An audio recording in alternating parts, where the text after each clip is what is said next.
Hello, all you homies and homettes out there, and welcome everybody here to the X-Bomb Sports Live Show. I am, of course, your host, Mr. Andrew Valentin, and we are coming to you live here from the Illinois Media School in Lombard, Illinois.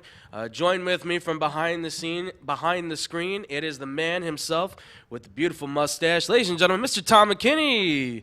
Tom, how you doing, man? I know you're flexing that mustache a little bit. Yeah, I am. Always am, dude, because I can grow one.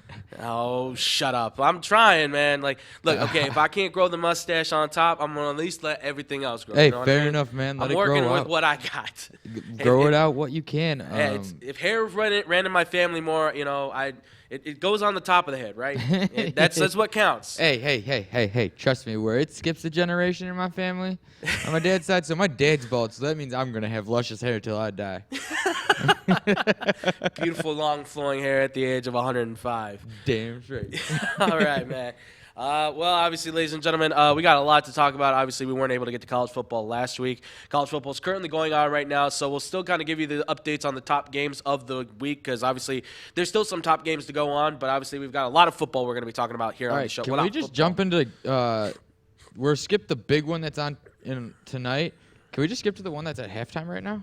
Well, I mean, I thought we were gonna hit the rankings and all that stuff, but we can hit the games early. No, fair enough. Let's hit the rankings real fast. Yeah. You just don't have a tab up here for it, so. Oh yeah, so I wasn't able to create a ranking for that, unfortunately, but. And you got the college football rankings, right? The playoff system. These are the college football playoff rankings. Yes. Okay, that's all that matters. These are the college football playoff rankings as they stand right now. Obviously, these things may change. Some big things are happening right now in college football, so please bear with us as we go through these, all right? So let's hit the rankings real quickly. Number one, college football rankings, remember that. College football playoff rankings, remember that. Number one is Ohio State. Number two is LSU. Number three is Alabama. Number four is Penn State. Number five is Clemson. Number six is Georgia. That's the top six right now. All right. I want to break something down here. Yeah. There's a flaw in the committee. It's not perfect. That's for sure. I mean, I get that these rankings are going to change, especially if something happens today. Yeah. But between Alabama and LSU, that's tonight. Right. That one of those two teams isn't making the playoffs. And if they do, there's a flaw. Because how can you have a one-loss Alabama team over a one-loss Oregon team if Alabama's win to Auburn at the end of the season is not by 4 touchdowns? Ratings. I'd rather see Oregon than Alabama. I would too, honestly. Because look, we're both tired of obviously seeing Bama, and honestly, parody in college football gets tiring, right? It's almost like the NBA. You get sick of seeing the same movie over and over. It's the NBA. You get sick of seeing the same movie over and over. Well, the NBA for the last couple of years has been rough. As has the NFL. The NFL, it's always been the same thing over and over. It's always been we Patriots know and who's some gonna other be there. team, and the It Super gets Bowls. boring. No, the Super Bowls have always been great. Last year was boring. All right, Last year was not great. Yes, that was probably the first Patriots Super Bowl that wasn't exciting. Yes, I'll give it that. Obviously the Giants ones were always fun. The Philadelphia Eagles one was pretty outstanding. 28-3. Yeah, the one against the Atlanta Falcons, that was a fun one too. The Seahawks. Yeah, and that's a fun one too. And both Adam Vinatieri kicks. Yeah, but look, it's hard. Obviously, these will change. You've got LSU and Alabama. They're going to be playing each other. We'll get into that a little bit here soon. Penn State right now, they're playing against Minnesota, and it's not looking very good right now. I don't know. Look, I don't know if Georgia's going to make it. Even with a one loss, I don't think they're going to be able to make it in. I think Clemson makes it in just because of the paradigm that LSU or Alabama are not going to be in there. And then, obviously, if what is happening to Penn State right now holds to be true, then obviously that's a big shocker for them, which means that Oregon might be able to make a move up in there, but it's still going to be very tough. It all kind of depends. I think it all just kind of depends now from what happens through these last few weeks. But look, let's be honest about this, though. These rankings don't really mean anything. right? This is just something they're putting out in front of us because at the end of the day, they just want us to talk about it, which is nice. It gives us something to talk about. Let's be clear, though, this doesn't mean anything because this all Whoa, means whoa, something whoa, when we whoa, get whoa, to the whoa. championship. Whoa. I Let's think be the real, ranking- though. I mean, is this really something that we are Yeah. concerned on? Because Yeah. this is something that it's not going to mean anything No, until these- those championship games happen in No, that you're last right. week. You're right. These rankings mean nothing because of the fact that you have You still have so much time to play. you have two teams that are facing each other tonight. One of those teams doesn't make the playoffs. All right. And if Penn State could pull this victory off, then it means that you're going to have Oklahoma or Ohio State, Penn State at the end of this near the end of the season, and that's gonna if the rankings stay the same, other Right. than one team getting knocked out. But these ones don't mean anything because the two of these teams aren't even going to be in the playoffs. But these rankings do mean something because the fact that you got to look at it. All right, well, LSU beats Alabama, but Alabama wins out, and LSU wins out, but loses the conference championship game to Georgia. Yeah. But Georgia all of a sudden has two losses because they have another loss randomly in there.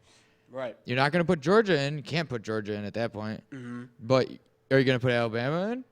I don't know. Or are you going to put Oregon in but Alabama beat Auburn, Oregon lost to Auburn. I mean, these rankings do mean a lot at this point. Yeah, no, I understand what you're saying. It's just it's just so tough. It's just so tough because it's tough for me, and the reason I say that these don't matter for my personal self is just because I feel like the last week is where a lot of this stuff is determined, right? A lot of that stuff at the last week, some of these teams are facing You their also have to tougher opponents. Some of these teams are facing the big competition. Then, like we said, conference championship games obviously come up then. Yeah, but you have to So- remember for a lot of schools, though, like the Notre Dames and these teams that don't have conference championships, more so just Notre Dame, that it means a lot because each game means that they're either getting one step closer or they're going backwards or they're just Yeah. staying the same. So then it determines on what they need to do because they see, oh, well, Alabama's winning by this much. All right, well, we need to have a statement game and roll over. Like, they need to roll over Duke tonight. Right. Or they need to roll over Navy. Navy. Who are ranked right now too. I know. It's scary. God, I'm going to be I'm going to be straight up honest with everybody out there. I'm going to be a nervous wreck next week. Yeah, he will be. Trust me. I don't even know. Well, he'll probably want to talk Notre Dame, but it'll be very slight. Trust me. I hate playing Navy. But no, yeah. Look, this like we said though, this isn't set in stone. These are just the first rankings. Things are going to change because obviously, look, and we'll run through the rest of these. Number 7 is Oregon, and number 8 is Utah. One of those two teams is going to come out because both of them are in the Pac-12. Somebody's Who? winning that championship. Utah's not in the Pac-12. Are they not? I could have swore they Hold were on. in the Pac-12. Hold on, let me look that up. Keep talking. I'll let you know. Yeah. So I thought Utah was in the Pac-12, but if I'm wrong, then obviously Oregon's got a little bit of an easier route on this. But it's. I mean, So the Pac-12 is Oregon, SC, Washington State, Stanford, Cal, UCLA, Arizona. I thought I had the full. Hold on. So I was up to Arizona. Come on. Arizona, Oregon State. What the? All right, this is messed up. Where's the Big 12, Pac-12 football standings? I'm like trying to read the Google thing on the top. You know how like when you type in like a certain thing and it shows Yeah. you? I All know right, what yeah, you mean. so you were right. So the Pac-12 is Yeah, Oregon, Stanford, Oregon State, Washington, California, or Cal, Mm-hmm. and Washington State. That's the northern division of that. Right. And then the south, it's Utah, USC, UCLA, Arizona State, Arizona, Colorado. By the way, those are in the rankings Yes. of their things. Yeah. So I mean, right now it's Oregon, Utah for the Pac-12 championship. Both teams right now are riding on very strong streaks. They're playing very good football. I mean, Oregon, I would say, is probably, I think, the better team. And if you beat Utah, I mean, I think that should count for something because this is a very good Utah team nonetheless. Utah's one loss, right? Yes, they're one loss. They're both 8-1. They're both 8-1. But Obviously Utah the is Pac-12's not five. too strong. Utah is 5-1 in conference. True. Yes. That's and very true. Oregon is 6-0, so that plays a bit of a factor in it. Right, but Oregon's kept it close to the teeth though on those conference games too. Remember You that want to talk about it? they've played what? It's like 3 games they've won by like 3 points or less. I think it is by now. That's Yeah, still incredible stuff nonetheless. And They've Oregon made those doesn't strides. play Utah in the regular season. Their next remaining last 3 games are Arizona in Oregon. They're off this week. Yes, oh yeah, So they that's have the bye this week. week. So Arizona next week. Then they go to Arizona State. Yep. And then it's rivalry week, and it's literally down the street, Oregon State. But Oregon State is in Autzen. Did I say that right? What? Autzen Stadium. I believe so. I'm sorry, Oregon fans. I love you guys. Just correct me how I'm saying it. It's always bothered me. And then you have the Pac-12 championship game. Yes. So, and right now it's gearing up to be both these teams unless something major does happen. So, but outside of them, USC could run that table, but they would need a lot of help from Utah. Yes, they would. But outside of that, Oklahoma's at 9, Florida's at 10, Auburn's at 11, Baylor's at 12. They're the only other undefeated team in the rankings with Minnesota, obviously. Wisconsin's at 13, Michigan's at 14, Notre Dame at 15, Kansas at 16, Minnesota at 17, again, undefeated. Then you have Iowa at 17. You have, you have Wake Forest at 19. You have Cincinnati at 20. You have Memphis at 21. Boise State at 22. Oklahoma State, the only team in the rankings at 6-3 at number 23, with Navy coming in at 24, and then SMU at 25. So that's the top 25 rankings according to the college football playoffs. That Oklahoma State one is weird. I don't get that at all. Hold on. Let me see if I can explain it. Yeah, if you can, because like San Diego State's 7-1 right now. They're in the rankings for the AP top 25 at number 24.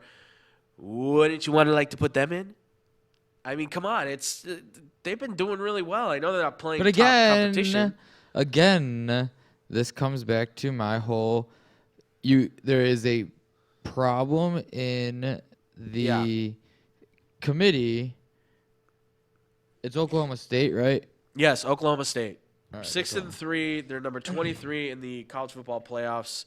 All right, It's got to be because they have a winning record in the conference, I'd assume. Hold on. So I'm trying to look up their schedule. It's not what I want. I want to go to their website. But no, you're right though, Tom. I mean, there's a systematic flaw within the NCAA. I mean, look, we've known that for a while. I mean, this college football playoff. I enjoy this. I like this. I think this has been good for college football. I think it's really helped out a lot. But at the same time, obviously, the committee's a little bit flawed in their systematic approach on these things. All right, so they have They started the season against Mackenzie State or whatever. Then they played Tulsa. Right. They lost to Texas, so that's not a terrible loss. They lost to Texas Tech. Again, not a terrible loss, and they lost to Baylor. Okay.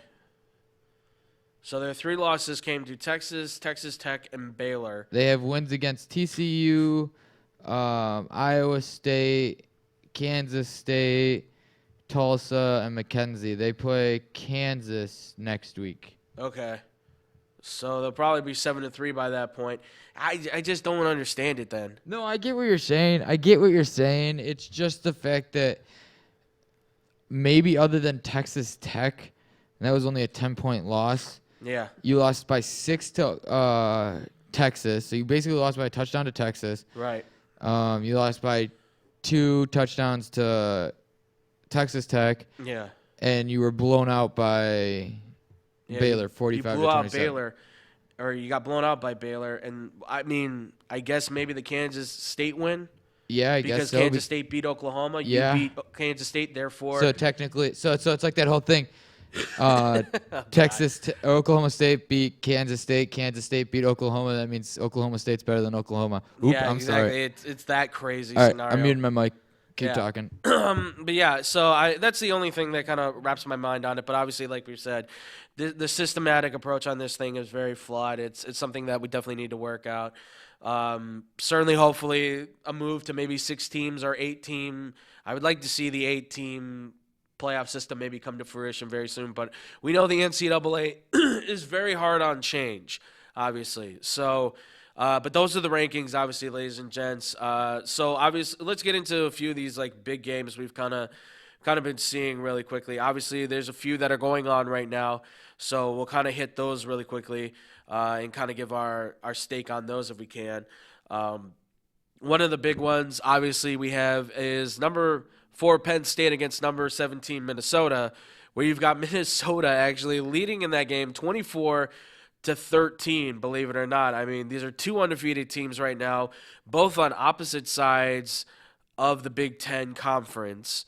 Both could be the teams that we thought might be able to play for, the Big Ten championship, especially if something big were to have happened to Ohio State. But right now, Ohio State's blowing out Maryland, so that's not going to be happening. But obviously, Minnesota, look, they've been strong all year. They've been a very good defensive team. Passing-wise, they've shown nothing but great passing still. Tanner Morgan, I think, is one of the underrated quarterbacks right now in college football. So I think this team is legit. I think they have a good shot. I think if they stay undefeated and they win the Big Ten championship, you can't keep them out of the playoff system, which would be amazing to see. To see that a Big Ten team who hasn't been to a national championship game or in that sort of level since, from what I saw, it's been the early 1900s. That's how long it's been since Minnesota's been to a national title. And or at least won a national title. The last time they were in a national championship, I think they played the Four Horsemen of ND with Knute Rockne, and they got slaughtered on that one. But that's the last time they were ever in a championship game. It's incredible. I mean, and that's the reason why, obviously, PJ Fleck, he got, 7 years? Yeah, something like that. Something like that. I think they said it's coming around like $5 million. So you're talking about $35 million. I mean, that guy's a great coach. He's a heck of a coach, that's for sure. Done a great job, and he hasn't even gotten top recruits, really. It's impressive. It's really impressive. Well, so you're asking when was the last time they were in a championship? I believe it was the early 1900s when they won the championship. All right, hold on. I'm looking it up right now. But, yeah, look, obviously, I think a lot of people were saying that Penn State was favored in this game. But for what we see right now, I mean, Minnesota's playing well. So here's their so they have 7 claimed national titles, because you got to remember they had titles that they weren't claimed for a few years early on. So they have one in 1904, 1934, 1935. So they went back. Oh, they went back to back. 34, 35, and 36. Oh, wow. And then they went back to back again in 40 and 41, and their last title was in 1960. But they have 2 unclaimed national titles in 1911 and 1915. Okay. And all right, they have 18 conference championships. Yeah. Now, keep in mind, too, ladies and gentlemen, that's the early championships. Those were the days where they only played, I think, like 8 games or something like that. So, I mean. In their first one, they were 13-0. Wow. Their coach was Henry L. Williams. Wow. They were 6-0 in 1911 and 6-0 in 1915. And that was the last year that they had Henry L. Williams. Yeah. In 34, 35, and 36, they had Bernie Bremen. They were 8-0 in 34 and 35, and 36 they were 7-1. Bernie stayed around for their 40 and 41 championships, where they both went 8-0. And in 60, that's when AP was a lot bigger. Right. They were AP, FB News, NFF, and UPI all ranked, and they were 8-2. Jeez. Yeah. So see, Minnesota, man, it's got a history behind itself of being a football powerhouse at the early time of the century. That's for sure. But hey, PJ Flex looked like he's got them on track to be one hell of a team. I mean, wouldn't that be something, huh? Alabama, Clemson, Ohio State, or not Ohio State, obviously, but like Oregon, and then Minnesota? That doesn't sound right. I'm down. I'd love it too. I'd absolutely love that. But who would have thought that could have been a possibility? But I'm glad it is. I'm really glad it is, because you know what? It just changes up the narrative a little bit more. Because if they win it, Whew. College football playoffs are definitely going to have to think about shifting some things around, I think. All right, but yeah, obviously, that's the big game going on right now. So hey, I got you right here, because I got the Penn State Minnesota game on right now. okay, They just popped up chance to make college football playoffs according to All-State Playoff Predictor. Ohio State at 84.8%. Of course. Clemson at 73.9%. Alabama at 72%. Okay. LSU at 56.9%. Penn State at 52.1%. Oregon at 24.8%. Georgia at 14%. Oklahoma 8.7%. Utah 5.6%. Auburn 2.8%. And Minnesota 1.2%. Really? Yeah. Minnesota's not even doesn't even have their graphic up. It's one of the little ones in the corner with the arrow next to it too. Yeah. So, whatever. I don't know about that. I would put them a little bit higher. At this point, I think they've proven something, and they're beating. Look, if they come out and they win this game, which right now they hold this strong. I think you have to put them in the contention. I think you have to bump that number up to more. At least put them in the 20% area. Give them a chance. Jeez. All right, yeah. But look, kudos to Minnesota right now. Obviously, we'll update you as the game is going on. Hopefully, they can hold this lead strong. But we got a few more top games that we're going to be talking about here, too. Let's just kick it off with the big one, right? We won't spend a lot of time on this. We'll just talk about it real fast. Notre Dame Duke, that's the big one, right? For you, it might be. For me, I don't care about the other one. And for a lot of other ones, there's a whole big one going on. So let's hit it, man. LSU, number 2. Going to Alabama, going to Tuscaloosa to play in number 3, Alabama. It's an undefeated game. Both teams had bye weeks last week. Look, I don't know if Tua's going to play in this game, but they said he's supposed to. I guess he's been confirmed as he's playing. So I'm expecting this game to be a shootout.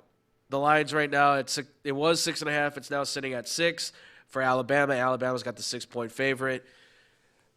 I mean, like I said, I expect this to be a shootout. I don't know if this is going to be a defensive standstill. I think this is going to be a shootout. My bias wants LSU to win. My dislike for Alabama wants LSU to win. But I know Alabama's good. You've got a quarterback. Both quarterbacks in this are very talented, right? Joe Burrow's a veteran. He understands the game. Tua Tagovailoa is a veteran. He understands this game. Alabama, I think, has better weapons, but I don't know if they have a better defense. I mean, I'll go with my gut. I say LSU by 3. Now, yes, that's biasy. That's my love for LSU, but I also think LSU's riding hot. Look, you've beat 3 top 25 teams. I think there's a good chance that they could take it. I don't know if Tua's actually 100% healthy. Who knows? It could take one hit, could take several, but he might go down at some point. You never know. It's a tough call, but I'm gonna say LSU by 3. Tom, what are you feeling, man? LSU by a touchdown. I like Tom's guess even better. But yeah, look. Obviously, we're both sick of Alabama. We don't want to see him in the playoffs anymore. Hopefully, if we can, I think if LSU can't beat Alabama, I think they do drop out because you've got a 1 loss there then. And then you're talking about, Clemson moving up then. You're talking about Oregon moving up then. So, I think it can happen. I don't know if it will, but I don't know if the quarterback's 100%. I think LSU's got a better – I think they've got a better system. And if everybody's 100% healthy on that defense, I think they got a better defense. So, all right, moving into the next one. All right, we've already said our piece on Penn State, but yeah, the line was to Penn State. Right now, they're losing on that. They're not even – I mean, that spread's not even getting covered.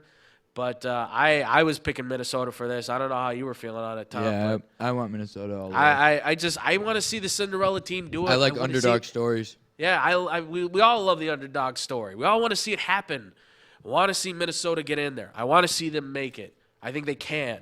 And I think they can do it convincingly, too. So, obviously, Minnesota winning 24-13. Hopefully, they can hold that lead. All right, next one. Kansas State against Texas. Reason why I stuck this in here is obviously, look, Kansas State, they've been playing really good football, I think. I mean, they relatively beat Kansas pretty easily. Texas lost to TCU, which was a little bit shocking, but they're not themselves. They're not the same team that they once were. I think they're still competitive. I just don't know if they're going to be able to beat Kansas State, though. That's a big issue for them because they've oftentimes slaughtered that team, even at their worst. But Kansas State looks really good. They've been well coached. They have had the best players come alive at the right moment. Texas has a 7-point favorite on this game. I'm actually going with Kansas State, though, to kind of pull on the upset. And I'm saying Kansas State by like 17. I'm saying a big upset. Not a big upset, but a relatively big upset in the sense of how this game should usually look, right? So I'm saying that, 17. Tom, what do you got for this one, man? I'm okay with the touchdown. A touchdown for Texas? No, Kansas State. So you're going +7 for Kansas State? Yeah. Okay, all right. Yeah. Look, man, they're ranked. Texas isn't. Kansas playing better football. It happens. All right, next one. Yeah, Iowa, Wisconsin. I mean, look, I don't know. I want to say Wisconsin, I think, because I think they have the better players, certainly. I mean, Jonathan Taylor's the better running back. He's the best player, I think, in this game. But I don't know. Am I crazy to say maybe Iowa could pull off an upset on this? It's not really an upset. I mean, both of them are 6-2, so I get it. But yeah, I don't think it's an upset. Mm-hmm. So you're saying Wisconsin? No. I'm not saying if Iowa wins, I don't think it's an upset. I don't. Oh, okay. An upset. So you're saying it's just a win that they should be able to get. Then. Yeah, either team should be able to win this game easily. Okay. All right. Yeah. But Jonathan Taylor hasn't been the same since the first loss. U of I loss. Yeah. No. Yeah. Even in that game though, he still had a relatively good game, but. You bring up a good point. He seems like he's shook. I don't know what it is, which is bad because it's his last year. You're going to the NFL soon. You're supposed to be a first-round draft pick. It's not boding very well, especially when you need to really step up your game now after that U of I loss. And like Tom said, he hasn't seemed like himself. He's a little bit shaky. He seems like he's kind of almost afraid to kind of hit the hole the way he used to. So, I don't know. Hopefully he doesn't go the path of some of the Wisconsin running backs. Hopefully he holds true to something like Melvin Gordon or something like that. But it's tough. I mean, it's a tough call. Wisconsin's got a 9.5-point line. It's shifted now to 8 points in Wisconsin's favor.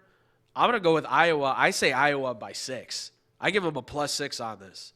So, Tom, what do you feel, man? I'm going Wisconsin by 3. Wisconsin by 3? Yeah. Okay. I like it. I like it a lot. All right, next. Yeah, I put this one up here. Missouri against number 6 Georgia. The reason why is because Missouri's not a bad team. They haven't played bad football. And they're always one of those teams that we talk about with Navy and Pittsburgh and all those teams. They come for upsets sometimes against these top teams. Like it's something you do have to worry about. I mean, Georgia's got a 16.5-point line. Missouri lost to Kentucky, obviously, which was a pretty big loss. And then Georgia was able to beat Florida. That was a big win for them. That was a big upside for them to be able to get themselves back into good contention. But I don't know. I think Missouri could really hang in there with them. 16.5-point favorites to Georgia, I think, could actually change. I think it could be a little bit – I think Georgia could win this, but if they are going to win this, I think it's going to be like – by 7, by a touchdown, because Missouri's not a bad team. Missouri's got something there. So, Tom, any thoughts? Jake Fromm gets hurt in this game trying to do too much, and Missouri wins by 2. By 2? Okay, so Tom's taking the +2 on Missouri. By the way, what are you eating? Sonic. Okay. Because I was seeing it and I'm like, I can't make it. Yeah, Tom's having his lunch or whatever. I'm hungry, dude. I'm just checking out what he's eating because I'm like, that doesn't look like McDonald's or Burger King over there. No, it was a pretzel dog from Sonic. Oh, now you're gonna make me hungry, dude. Yeah, dude. I didn't eat lunch yet. I'm sorry, man. It's I'm fine. hungry. Now I might have to go to Sonic. Jeez. All right.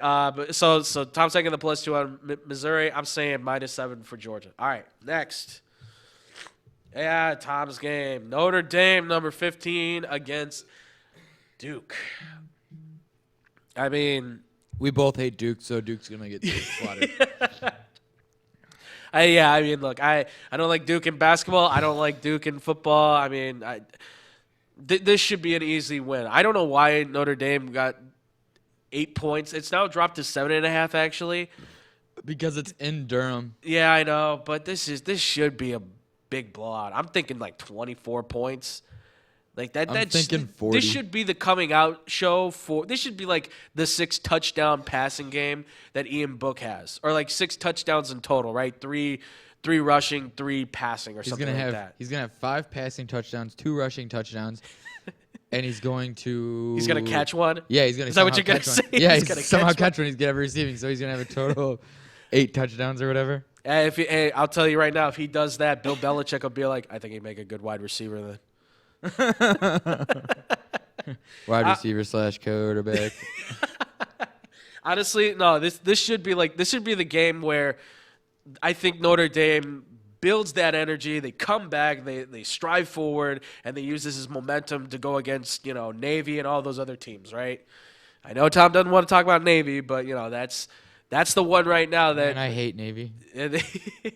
They're standing strong and competitive. Got to give them credit on that. But this should be a big game on them. So Tom, you're saying what? 35 points then by what you're saying? By 35?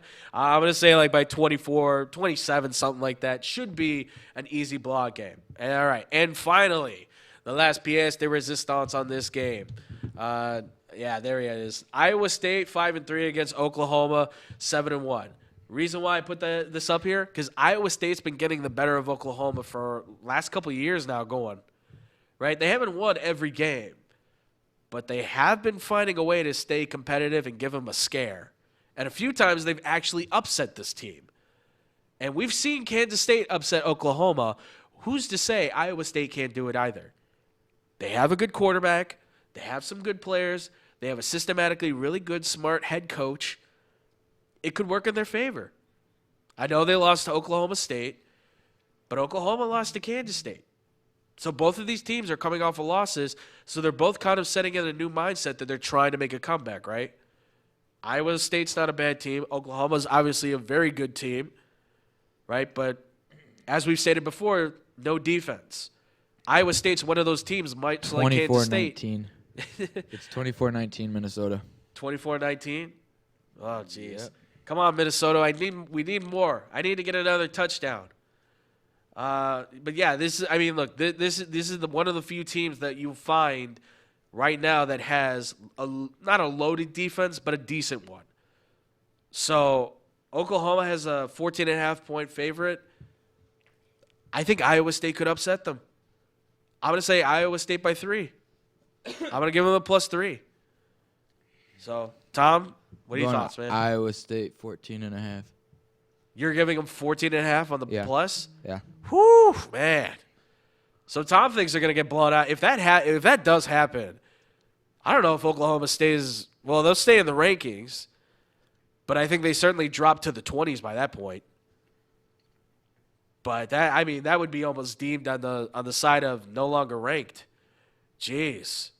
All right, well, ladies and gentlemen, those are your top games. Tom, you want to hit the Bulls, baby? The Bulls? The Bulls.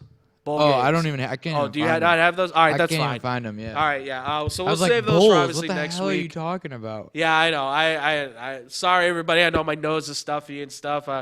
If I sneeze up here, I apologize. It's holding off so far, and now here's the moment where I sneeze into the mic. Well, that's it for obviously the bowl games. That's it for the college football there. Guys, I hope you have enjoyed that. Please comment down below. Let us know what you guys think. All right. So staying in with the college theme. This is something that, over the last couple days now it's been developing. And I thought was interesting, and I thought it would be something that me and Tom could certainly discuss because obviously this has to do with the NCAA and a bunch of its nonsense. If you haven't heard, the potential number 1 overall picks in the NFL and NBA drafts for this upcoming draft class have both been hit with ineligibility and suspension now, okay? Which this whole story blows my mind, really, in the grand scheme of it all, okay? So shift first. Let's go to James Wiseman, right? So if you don't know who James Wiseman is, this is the number one basketball player in the country. Commits to Memphis. He's the top center. He's the top player. Everybody wanted this kid, right? He's your prototypical type of player now for the NBA, for college basketball, okay? So James Wiseman commits to Memphis. Penny Hardaway, former Orlando Magic superstar, is the coach at Memphis now, his alma mater. Now, James Wiseman, last night, I believe it was last night or 2 nights ago, I believe it was all of a sudden ruled ineligible by the NCAA because of some sort of some violation of taking money in order to get him to move to Memphis, Tennessee. What makes this problem, and you wouldn't think this would be wrong, right? But the problem with this is that this came from Penny Hardaway, his now coach, to move to Memphis, Tennessee, to finish his high school career of playing basketball there. So that's what makes this thing sketchy now. But it still wouldn't be an issue because he wasn't the coach then when this happened. But what makes this thing so bad now is the fact that in 2008, Penny Hardaway made a donation to Memphis, to the University of Memphis, for the basketball program. So he automatically then qualifies as a booster. So something that happened 10 years ago, a donation that happened 10 years ago. Wait, you know what this sounds like? What's that? Blindside. Exactly. That's exactly what this is. This man, 10 or 11 years ago, made a donation to the University of Memphis, was not a coach at the time at all of Memphis or anything like that. He had just retired, didn't he? He had not retired. He had not just retired, but he was in the process of he was doing things with camps and stuff. So he was on the out, basically. So he was helping out this young man, helping him move to Memphis, Tennessee, so he could finish his basketball career there. Okay? Was not the coach at the time. Then became hired by the Memphis Tigers as the head coach for the basketball team. Then recruited James Wiseman to the team with a bunch of other 4- and 5-star recruits, which has made this team really interesting to watch, I think. And now the NCAA says, remember the donation you made in 2008? Yeah, you were a booster technically at that point. So when you got James Wiseman here, yeah, you can't. He's ineligible. You can't have him. Now, luckily for this whole situation, obviously a judge was able to issue a restraining order on the decision, so he was able to play in their game. I think it was last night. Yeah, this all came out last night. Yeah, it happened last night. He was able to play. I didn't watch the game because I was diving into this so much because this just blew my mind that this even came up. Yeah, I didn't watch the game, and I was so confused on what was going on. My phone kept blowing up. I was like, I'm not going to click this because I'm going to get bored. And not that I was not in a bad way. Yeah. It just seemed like a tired subject. No, yeah. Well, you would think I'm like, this can't be anything, right? This has to, because it's a donation from 11 years ago. But here's what's getting crazier now. So away from James Wiseman, going off the basketball court, go to the football field right now. Ohio State's playing Maryland, and all of a sudden, word gets out that potential number 1 overall pick, Chase Young, he's very good. He's very good. Ohio State defensive end Chase Young is out against Maryland. Luckily, they're up 42-0. Really needed him, I guess. But he's expected to have a 4-game ban because he took a personal loan out against from a family friend. No, they don't know if he's a family friend or not. Well, they said they're not. Because if it was, it wouldn't have been an issue. Yeah. Well, the words have been said that it is a family friend, but that is neither confirmed nor denied just yet. But if it is a family friend, that's not an issue, and it's not breaking NCAA rules. Exactly. Because if it's so you have relations with my family, not right. in that way, but with my family and me in Sarah's sense, or right. my fiance. She might kill me now. But so for you if I needed money, if say I was in Chase Young's spot, Right. whatever, and we had known you for a while, we got married, you were the best man at my wedding, yada yada yada. Right. And I was like, hey, I need a little bit of money to get her to the Rose Bowl. Yeah. And I'm like, I'll pay you back. That's technically not taking money from like an agent or anything like that. No, that's taking money from a personal friend. That's all that loan is. And also too, he repaid the loan back. Let's keep that in mind, too. April. Yeah, he repaid this loan back. But the NCAA has said, "Oh, yeah, you know that loan you took? We got to look into that." So, yeah, you can't play. For 4 games? Seriously? Let me get this straight. So the NCAA is saying college basketball player, not coach at time, gives money to player for him to move to state, becomes head coach, but is considered a booster because he gave money to the school in 2008. 11 years later, now his player can't play. Are you kidding me? Then you got the football player, takes out gets a personal loan from somebody, pays that loan back, but because you don't know the whole situation, you're going to suspend this guy possibly for 4 games? Because you wouldn't give family tickets? Yeah, like, can you make sense of this? Because I can't. My head, I get it. I understand what they're trying to do here, I think. But, like, it's like the wires are trying to connect, but they're not. They are more corrupt than FIFA. Da, da, da. This is definitely not They are more helping. than corrupt than FIFA. Da, da, da. It's a terrible song. The NCAA is so corrupt. They just need to shut it down. That didn't rhyme. Shut up. Work on the lyrics. We can tune that, maybe get a little bit of auto tune in there. Look, this is just, like I said, this blows my mind. Like, I asked the question, why does it bother them so much that this is going down? Because look, you've got the NCAA money scandal with Nike and Adidas and all that from the college basketball systems you have to worry about. You have Kansas, who has 5 major violations against them possibly. Plus, they said like 12 minor issues underneath them. Bill Self could be suspended for the year, potentially. I mean, on top of that, you've got multiple schools right now who are having other investigations reported. I mean, you've got so much stuff going on. But this, You know what school doesn't? these two are having problems. You know what school doesn't? LSU? Well, yeah, but the main one. Notre Dame. Catholic school. Let's go. Good old boys. Well, I mean, look, here's the thing, though. I'm sure every school across the country, to some degree, has had or has some sort of violation. Even LSU and ND. Even Appalachian State. I'm sure every school across this country has some issues. But I'm just curious, like, why is this the big concern, these 2 players? Like, I just don't get it. Because it's all about the money, banana. It's all about the money, da-na-na. You're terrible with the songs. The NCAA is so corrupt. They just need to shut it down.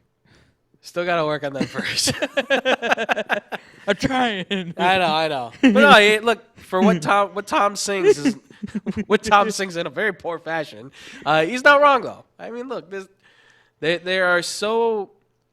I think it's fair to say that Emmerich, who's the president of the NCAA, he makes Gary Bettman look like he makes him look like Superman. Like, seriously, like this situation, this should never have happened. Both of these situations should never have occurred. I understand the whole donation thing and all that stuff, but like, come on, guys, seriously. This is absolutely ridiculous. You've got the money scandal. You've got Kansas basketball with its potential violations you have to look into. And this is what you're worried about? I don't know, man. I don't know about that. So, I mean, the only answer to this thing that I could find is I think because of the fact, I think the NCAA feels like they got a big win in some way out of being able to say, we're going to give kids permission we're gonna find rules to give permission to kids to give them the ability to, make money. I think they took that and said we have a win under our shoulder, so now we can go and do more stuff. And they took advantage of that and said, hey, we're gonna pick on the two guys that could leave and make a lot of money, and the NCAA is gonna lose out on them. I mean, seriously, this is complete bogus.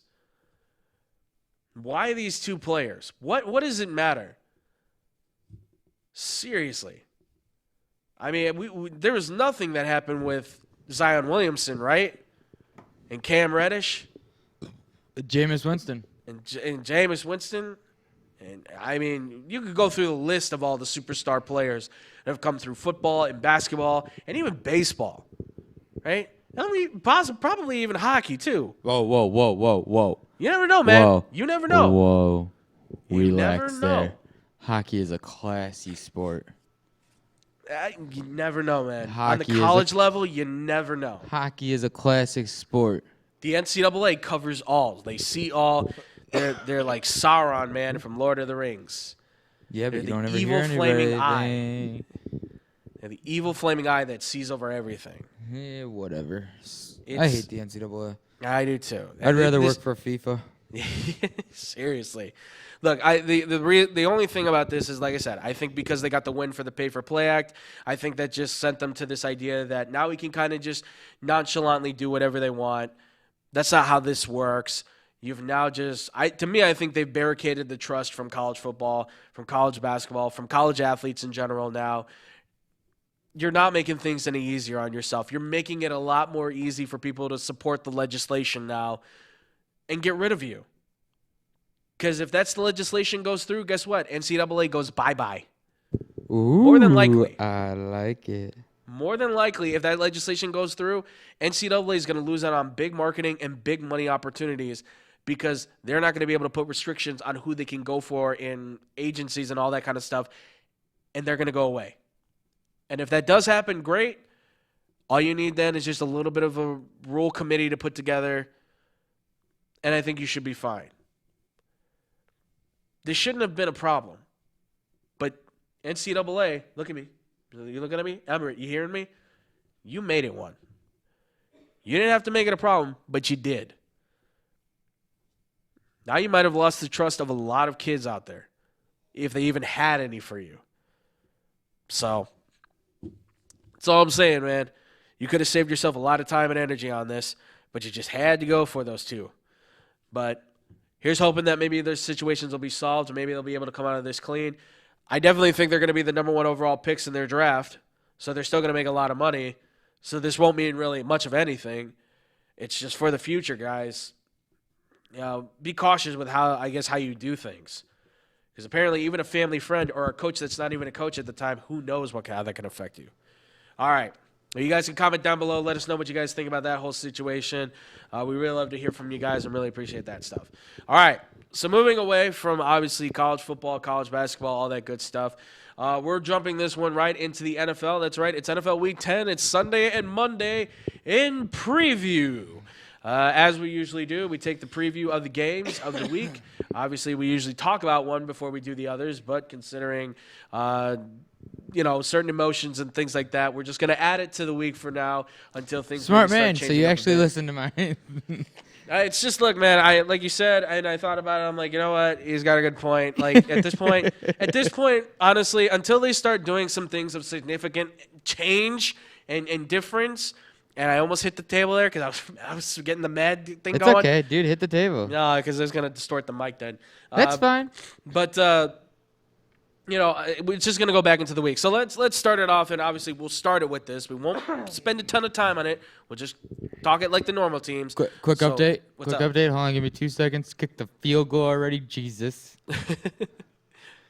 I want to get the score right. They're about to kick the field goal to put them up. Are we again. talking Penn State, Minnesota? Yeah, of course. Okay. And is it going in? Oh, he almost missed that. Oh, jeez. 31-19 Minnesota, 14-11 in the fourth. Hey, there you go. All right, Minnesota. I'm really cheering for this team now. I know, dude. It's like exciting. Yeah, We have a especially team to root for on the same page. who would have thought it would be in Minnesota too? Like all the places, like it's a weird one. Like you shouldn't like them because of not because of like. Obviously, we don't like them because of the Vikings, but you shouldn't like them too because obviously hockey with Notre Dame and stuff. Yeah, but the Wild are terrible. Yeah, well, not even just talking the Wild. I mean, the Gophers, a college hockey team. Notre Dame knows how to beat a Minnesota team. They just can't beat a Boston team. Yeah, fair enough. All right, well, let's get into the week 10 preview. So we'll start it off. We got Detroit Lions 3-4-1 against the Chicago Bears, who are 3-5. That's what I'm saying. Like I don't know how this is happening. Like we're favored. I know you don't want me to say it. Can we just say next? I'm already baffled that we're favored in this whole thing. Well, let me just let's just give a quick one on this. All right, fine. I know. Because we've only been not favored, and it was last week. Like the Philadelphia was the only one that had the favor on that, but somehow Chicago's a 2.5-point favorite.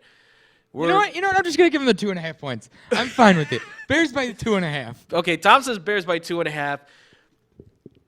I mean, I've said my piece on this team.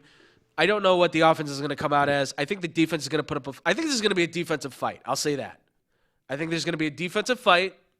I think Stafford's going to have his moment. He's going to throw a nice little touchdown, hopefully to Marvin Jones. No. Stop talking. No. I know you have the other guy, but I went into Marvin Jones. No, right, I fine. need the win. I hope Dude, I need the win. I hope he throws the touchdown to Marvin Jones and then another one to Kenny Galladay. Are you happy? No, all of them have to be to Kenny Galladay. No. But I think Detroit should be able to win this one. I would say by like 9. I think it should be a +9 in Detroit's favor. They just have the better quarterback. Their defense is they're not on the same par as Chicago's defense, I think, but they're still very good. And I don't get how we're ranked. I just don't know where I trust our offense against their defense. I don't want to keep sounding sad, but it's hard to smile. But hey, if David Montgomery is able to run the ball well, that works in somebody else's favor. So that makes me sad again. All right. But I say, so Tom's giving the 2.5 points to Chicago. I'm giving a +9 to Detroit. So that's it for that game. All right. So let's get into the meat of these things now. So next we've got Baltimore Ravens at 6-2 against the 0-8 Cincinnati Bengals. This should be a blowout. Lamar Jackson, I will say this. I know there's a lot of talk on whether or not he's an MVP candidate. I think he should be at least considered for it. I don't know. I don't think he's going to win it, but I think he should at least be considered for it. Okay, let's at least give him the consideration. He should be able to have like a 5-touchdown game in this, right? He should be able to run for 150 yards and throw for like 300 yards. Bengals, I don't even know if they'll be able to garner a win throughout the season. The only way they'll be able to do that maybe is against Miami, and even that's going to, I think, be a little tough because at least Miami was able to beat the Jets. So I don't know. I was thinking, yeah. So how did this go? Oh, you're gonna do one of those again. Where So it's like, the somehow Dolphins beat Miami's the best team in Jets. The Jets beat the Cowboys. The Cowboys beat the Packers. Just hang with them here, folks. The Packers beat the Chiefs. The Chiefs beat the Ravens. So that means that the Ravens beat the Patriots. So that means the Dolphins are the best team in football. that is like such a like you have stretched out like if anybody's ever seen that, I'm sure everybody's done it. You know when you take a tape measure and you just stretch it out all the way to the very end? Tom just stretched that thing to the point where it's almost about to break out of the thing. Okay, that's what we're talking about here. That That's insane. I know there's something out there that reads that I know. But, Yeah, exactly. But I did that off my head. I forgot. That was impressive. I'll give you points on that. That's for sure. I'll give you the extra points on that that the Dolphins might actually get on this one. But yeah, I'm gonna say Baltimore. I think they blow this one out. I think it's like a 24-point game. So Yeah. Oh, all day. yeah, absolutely. God, Sorry, the I'm Bengals sorry, are terrible. Cincy. I don't even know if Cincinnati's gonna score any points. To be honest, Andy Yeah, Dalton's no. not even playing in the game, so I don't even know if Good. they'll put a Thank touchdown God. in the game. Who is it? Look, man, Who's playing for him now? Who's their quarterback? It's Ryan Lindley or Who Ryan the- Finley. Ryan Finley Who is it? the hell is that? He's the kid that played at North Carolina State. Wait, where? He played at North Carolina State, That's a school? NC State. Oh, NC State. Yeah, I know North Carolina. You don't hear North Carolina State a lot. It's NC State usually. But yeah, he was the quarterback there. Yeah, he's. Yeah, I don't know. I don't know. I don't know how. I this thought is they gonna had Patrick Dobbs. go. Patrick Dobbs. Yeah, who is that quarterback? Oh, he for the Steelers. Oh, He was on the Steelers, but he got traded to somebody. I forget who it was now. I apologize. But yeah, this should be like a 24-point game for Baltimore. So, all right, next. Oh, my bad. All right. Oh, Yeah, there we big go. game, big game, big game. Kareem Hunt's officially back, boys. Yeah, so Buffalo is 6-2 against Cleveland Browns 2-6. Yes, Kareem Hunt is supposed to be back in this game. Apparently, according to Freddie Kitchens, he will play a significant role. But in Freddie Kitchens' offense, what kind of role is that, to be honest? I know Cleveland's got the 3-point favorite. I know the matchup predictor's giving it to Cleveland. And I think it's mostly because Cleveland's defense should be able to stifle Buffalo's offense. Okay? But, again, though, this is the number Baker, 3. touchdown maker. I need Baker to throw 5 touchdowns, and I need Kareem Hunt to run for 3 and get a receiving touchdown, and then I need Baker to run for 1, and I'll be good. So while Tom lives in La La Land, let's all. Hey, Yeah. What? You think that really is going to happen? it could. It could. It could. The Bills It very defense- well could. The It Bills defense, very- what are they ranked? 3rd? Their defense is the 3rd ranked defense in the NFL right now. Yeah, that defense hasn't been to the dog pound yet. Yeah, but it's also been very good on the road at other stadiums as well. Yeah, but it's So- a dog pound. Cleveland's crazy too, so like. Yeah, but well, look, this is going to be an Let's interesting say this. matchup. Let's say this: if the Bills beat the Browns, Uh-huh. Freddie Kitchens is fired. I'm just gonna keep saying it till it finally happens. Here's the thing though. I don't think he's going to get fired to the end of the season. I really don't. Because John Dorsey doesn't want to say he's wrong. And doing this could say he's wrong. And not only that, but I think firing him in the middle of the season like this, especially when we're getting kind of towards the end of the season a little bit here, or like at least we're at the half point to some degree, I think it could hurt Baker too. No, it could help Baker.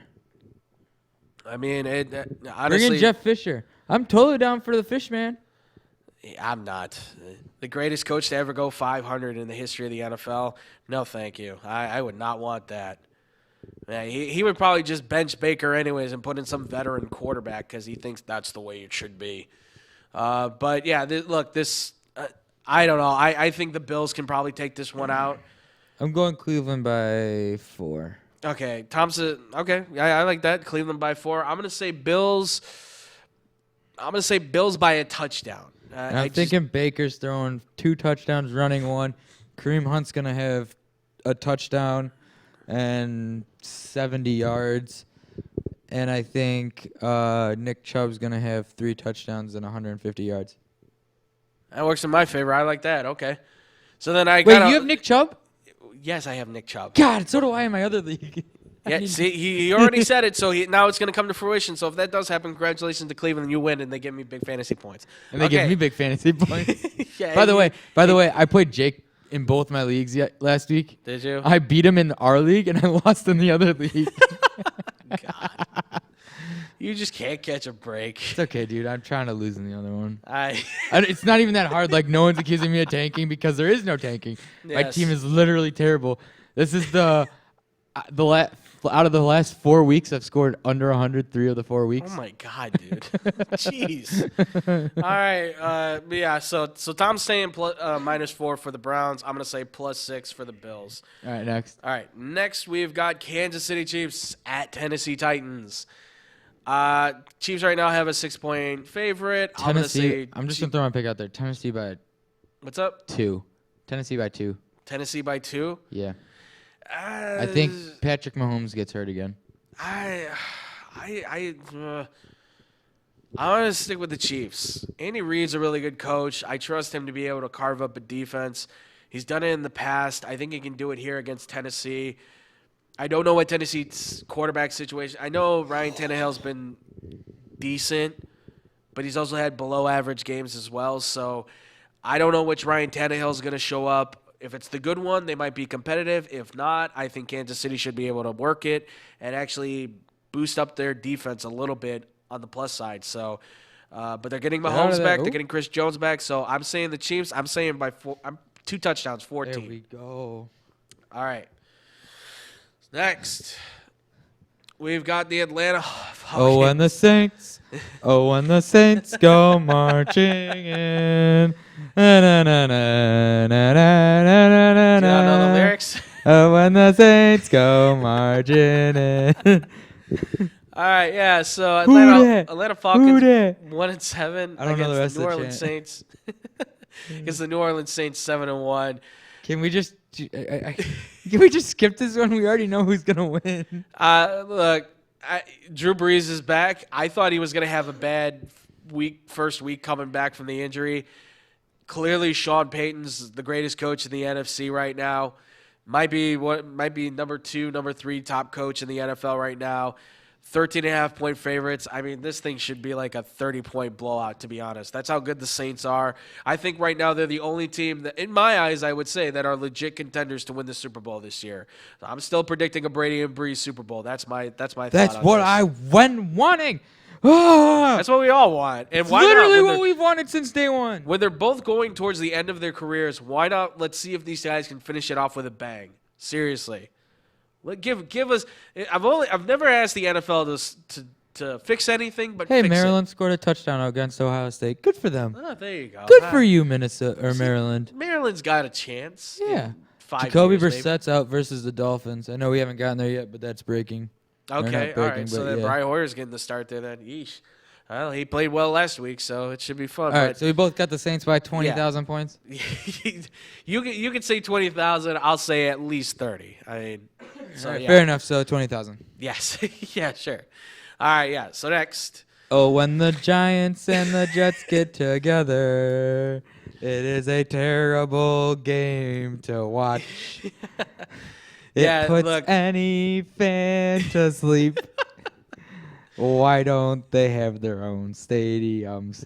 It still doesn't rhyme. Don't go into music just yet, Tom. Yeah, Giants 2-7 against the New York Jets 1-7. Giants are favored by 3 points. I'm giving them a half a point. That's not even possible, but sure, I guess.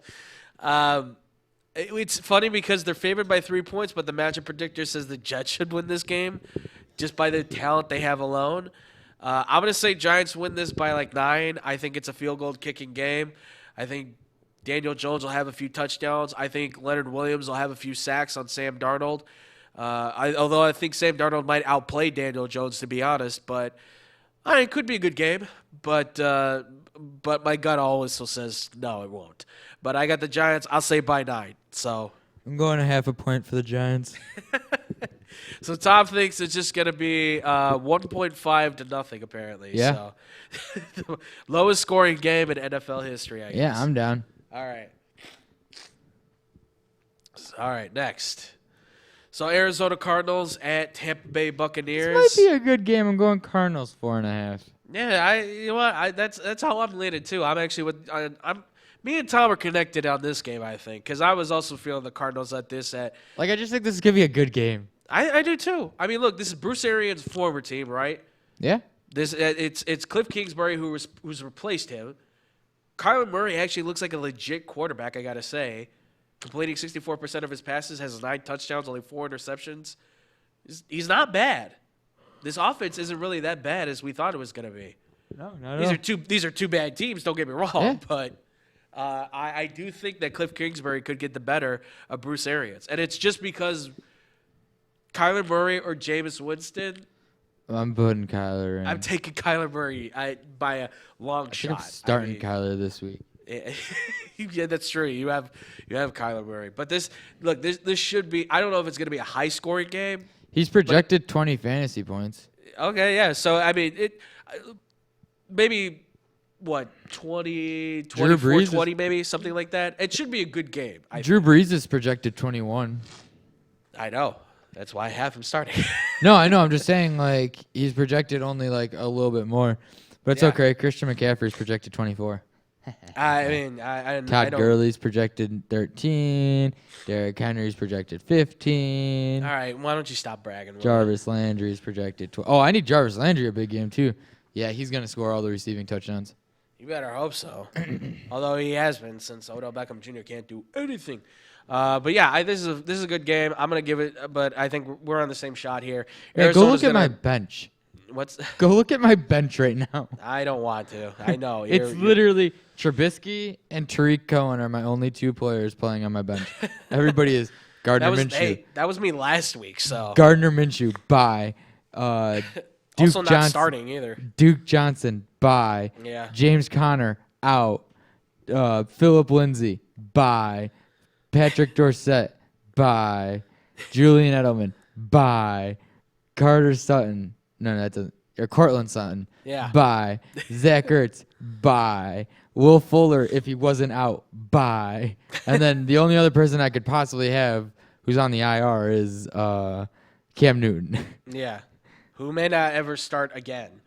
But yeah, this should be a good game. Kyler Murray should be able to get the Arizona Cardinals their fourth win. It's tight between you and me, by the way. Yeah, it is. I know. Yeah. We got me and Tom are facing each other in fantasy and our bragging rights. I just need to win football. And you not get any points. Not going to happen, buddy. Not going to happen. Watch it happen. Watch it happen this week. Comeback king. I literally started the season 4-0-6, and I have come back to take second. I've only lost 4 games, so. Yeah, one of them was to me. Yeah, I know. Don't remind me. So, but yeah, so it should be Cardinals. All right, next. Oh, we got an upset alert. Which is SMU, Eastern Carolina. Really? 10:58 left in the fourth. It's 45-44 SMU. Wow. Okay, Yeah, so we got a tight one at SMU, East Carolina. Never look past East Carolina, folks. They're one of those teams too. They always find a way to somehow stay around and stay competitive. It's because they got that air raid, option run, weirdo offense. They're one of them funky teams, really. But yeah, good for them. Like the college fight. All right, so the next team we've got Miami Dolphins 1-7 against the Indianapolis Colts 5-3. Colts are the second highest favored tied for the second highest favorite, I should say, with Baltimore obviously at 10.5 points. It's against Miami. No Jacoby Brissett. Brian Hoyer is going to get the start. He had 3 touchdowns and an interception last week. Colts by 50. Colts by 50. I mean, they should be able to do it. I don't know if they will, but I will say this: I think the Colts. I think the Colts should be able to win this one by like 28. It should be like a 4-touchdown, no problem. They got a better defense than the Jets do. They've got a better offensive line than the Jets do. They certainly don't have a better quarterback with Hoyer next to Darnold, but they have the better coach. Like Frank Wright, he's one of the top coaches right now. So I'm saying Colts by 28. So you're saying Colts by 50? Yep. All right, there you go. So sucks to be you, Miami. Just saying, man. Would not want to be in your shoes right now. All right, next. Carolina Panthers at Green Bay Packers. Green Bay is favored by 5.5 points on this one. And God, this is tough because we've seen that Green Bay can be exposed. And Ron Rivera is a really good coach, and he knows how to scheme. And he hates the Packers. And he does hate the Packers. He hates them with a passion because of his Chicago ties with the Bears. I didn't realize he was on the 85 team. Yeah, he was a linebacker on the 85 team, so that's where that passion for hating Packers comes from.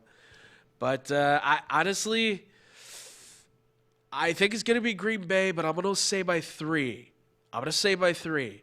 Just because that defense in Green Bay, I know it can be exposed, but I think they're going to give Kyle Allen some trouble. Not McCaffrey. I think McCaffrey will still have a good game. But I think Kyle Allen will have a hard game. Tom, what are you thinking, man? I'm going Carolina by 5. Okay, so you're giving Carolina the +5. Yes, I am. Okay. I mean, I like that too because I mean, look, this is one of those tough games where I think it could go either way, right? Yeah. I mean, on one side you've got arguably one of the best offensive players in McCaffrey with a great coach, and on the other side you've got arguably one of the best quarterbacks with a very innovative coach, and 2 defenses who right now are kind of like at pretty good levels right now. So it's a pretty even, well matched up fight, I think. But yeah, there you go, guys. So that's it for that game. All right, next, LA Rams versus Pittsburgh Steelers. No James Conner. Yeah, no James Conner for the Pittsburgh Steelers, but that obviously proved that that's not a problem whatsoever because Jalen Samuel still stepped in and played a really good game last week. So, I didn't start him, so that's on me. 18 fantasy points sitting on the bench. But look, the Rams, they're riding high right now offensively. Jared Goff looks really good. Cooper Kupp's one of the top 5, top 10 receivers in the league right now. I don't know how their run game's going to do, but the defense looks like they're getting back into form. I think it should be Rams by more than 4 points. I'm going to say more like 14 points. I think 2 touchdowns, they could beat the Steelers. But then again, never doubt Mike Tomlin. Again, he's one of the top coaches out there. He schemes very well. He's done it without Mason Rudolph. They're 4-4. Who would have thought they would have done that? It's impressive. I'll give him that. So, but I'm saying Rams by 2 touchdowns. So, I'm going Rams by a field goal. Rams by how much? Field goal. By a field goal. Okay. All right. Okay. So next up on the list, it's Minnesota versus. Oh my God! I have to actually pick a team that I hate. I mean, you've always your favorite line. It seems to be the stadium collapses. Yeah, that's where I'm going. Even though that's a very nice stadium, I would hate to see that. All right, fine. The jumbotron falls. Yeah. So look, Minnesota lost last week. I still don't trust that team. I do not trust that team at all. Is that the game of the week? The Sunday night game? Might be. I'm not 100% sure. I know it's the last game of Sunday, so. So yeah, that's the night game. I guess that's their game of the week. Yeah, because then the Seahawks are playing Monday night, aren't they? Yes. Yes, they are. But I mean, look, I think this is. Shoot, this is gonna be hard. I think Dallas can win this game by a touchdown. I'm gonna say Dallas by a touchdown. So I just think they've got a better unit. Their right now. fans are so annoying. I know. It's just I don't trust Kirk Cousins. I don't trust him. Oh my God. I think he can have a good game, but I think he's gonna make some mistakes, like fumble the ball or whatever, and that's gonna give Dallas the edge. So I'm saying Dallas by a touchdown. God, I hate you. I know. I hate me too. I dislike me too. I'm going stadium collapses. So in Tom's case, the stadium wins. So kudos to the stadium then if that does happen. Unfortunately for Minnesota, then you have to rebuild. They're not in Minnesota. They're in Dallas. Oh yeah, no, they're in Dallas. All right, so sorry, Jerry's World. That's a loss. Then forget that place. Yeah. That's fine then. All right. Yeah. So in my heart, I say stadium collapses too. All right. In the last game of the week, Monday it's going to be Seattle Seahawks against the San Francisco 49ers. This is the matchup, folks. 49ers by 30. By 30, really? Yeah. Okay. Yeah. All right. Yeah. Yeah. Doubt Russell Wilson, is that right? Yeah. Yeah. And I hate Jake. I know you. Curse you, Jake, for not being here. Hey, man, the man's working hard. So I don't know. He won't talk to any of us. Yeah. He hit me up. He let me know. Oh, he did? Yeah. Oh, I see how it is, Jake. You talk to him, but you won't talk to me. Jeez. A little update for you guys, just so you know. Our guy Jake Bradley, who usually produces the show, he's been kind of. I won't reveal anything personal, obviously, but he's been dealing with some stuff, and he just got a new job. So his weekends now are kind of shot. He hopes to be back maybe on the weekdays at some point in time, but he's taking a little bit of time right now to kind of just work and get used to the new job and stuff. So obviously, Jake, hats off to you, man. Kudos to you. We miss you, buddy. You as well as Tyler, you guys know you always have a place here when you guys do. If you guys do ever come back and stuff. So other than that, we'll always be holding down the seats. I want Bob back. Please bring Bob back. Well, yeah, Bob, if you're out there, man, we miss you, and we'd love to have you back, buddy. That's for sure. But yeah, look, this game. I mean, it's Russell Wilson, best quarterback in the NFL right now, against the best defense right now. Tom Brady. He's not playing well. 22 touchdowns, 1 interception for Russell Wilson. I think that's the best quarterback. Tom Brady. Nope. The GOAT. Yeah, all time, not this season. So San Francisco's defense, I don't want to hear rings. Took a ring from Russell Wilson. Yes, in 2014. Was it 2019? So I'm saying for the season, Tom, not all time. Tom Brady. Oh my God, do you need coffee? No, I don't like coffee. Well, there you go. Yeah, look, this should be a good game though. This should be, I think, one of the best matchups we see.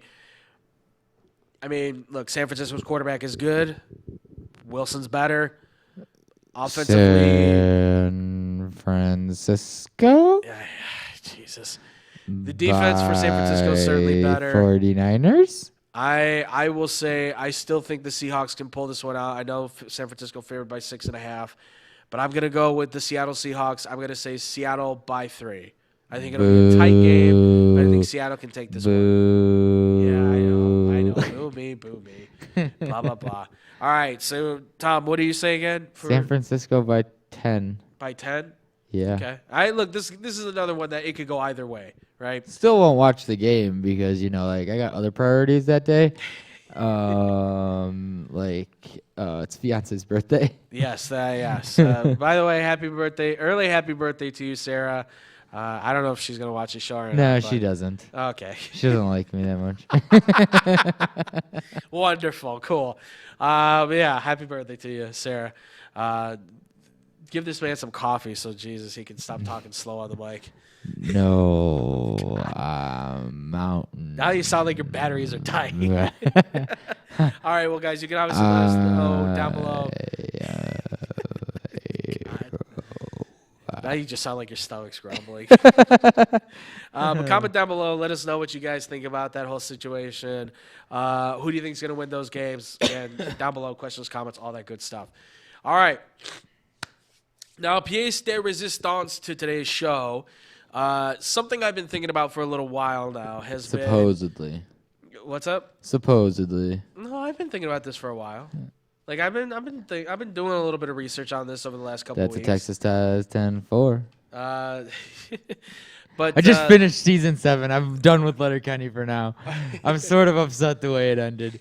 I'm really upset. And now I got just under 15 hours to watch. No, I got 15 hours now to watch all Rick and Morty before it starts tomorrow. And I trust you to be able to get it done. Oh, I yeah. really do.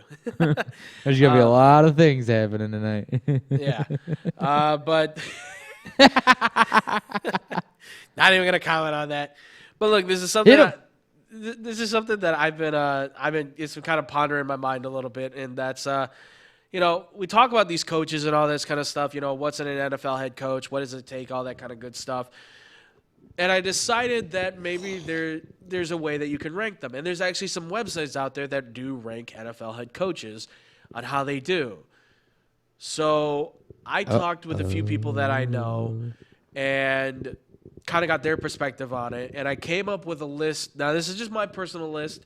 I know Tom probably will see a lot of things maybe wrong with it. Others may see things that are wrong with it, but that's okay. That's why I wanted to do this. So I thought, let's rank these head coaches by conference and rank them for like the top 9 coaches. So like a Super Bowl. Yeah, like this is basically in each conference. I picked top 9 coaches, put them in certain categories, sort of, on how to feel them out exactly on who these head coaches are and how they do. Right. So I thought this would just be interesting because we never have talked about this, and I haven't really ever heard it talked about except in a sort of small fashion. We're going to do this with every sport.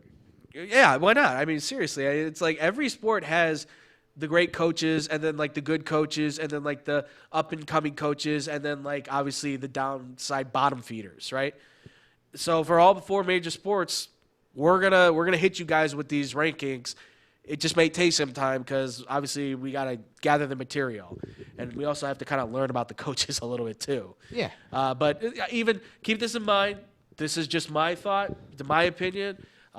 Your opinion doesn't matter. Yes, I've learned that very much from some of you guys. Jesus. But what's up? I got ooh, there's an injury. Well, Penn State just scored a touchdown. Right now it's 31-25. Ooh, keeping it close to the chest. With 3:49 left. They haven't kicked the field goal or gone for 2 yet. Okay. And the Minnesota head coach is arguing. I think he's challenging. Ooh, so controversy there. All right, I like Looks it. like the quarterback. Hold on, I'm trying to see what happened. Oh, yeah, that should have been delay of game. That play clock. Oh, that should not have counted. Off late? Yeah, like at least another full second. God. Dude, you're Penn State. Come Like on. another second or two would have been. That's not good. Yeah, That's that not good. play should have been blown dead. Oh, that's not good. And That's their quarterback's cramped or broke his leg. I don't know. He's walking out the field, so it might be a cramp. Okay. What a little baby. All right, yeah. So, but yeah, we'll do this ranking, and so here we go. So first, to understand this, the way this is going to work is, from my perspective, I think there's 2 coaches in each conference that I think are like coaches that will always secure the win, right? Yes. They're going to probably be considered all-time great coaches, either by the end of their careers or whatever. So, or at least at the start so far. Quick question. Quick question. What's up? Because of what just happened, do you think that play should be reviewable? The delay of game? Yeah.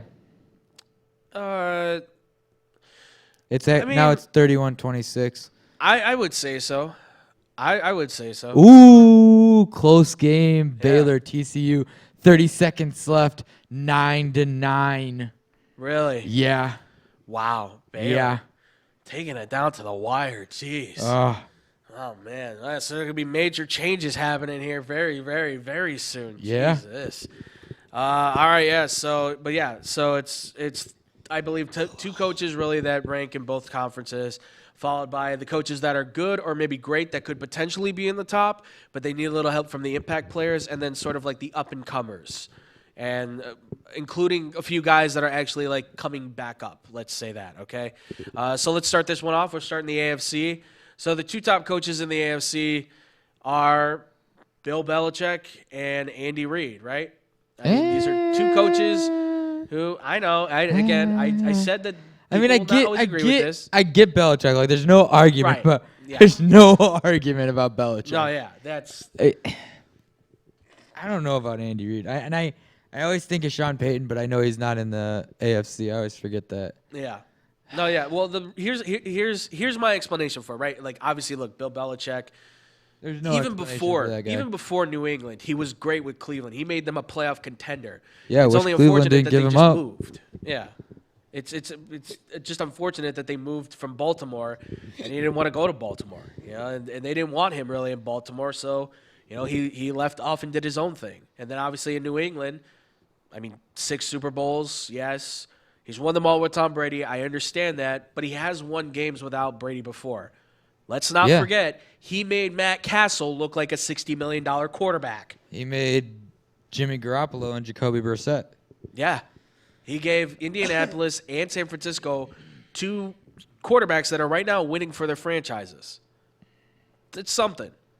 He's helped the league in a big way, and nobody's saying thank you. Yeah. But obviously he doesn't want to thank you because, man has no emotion really.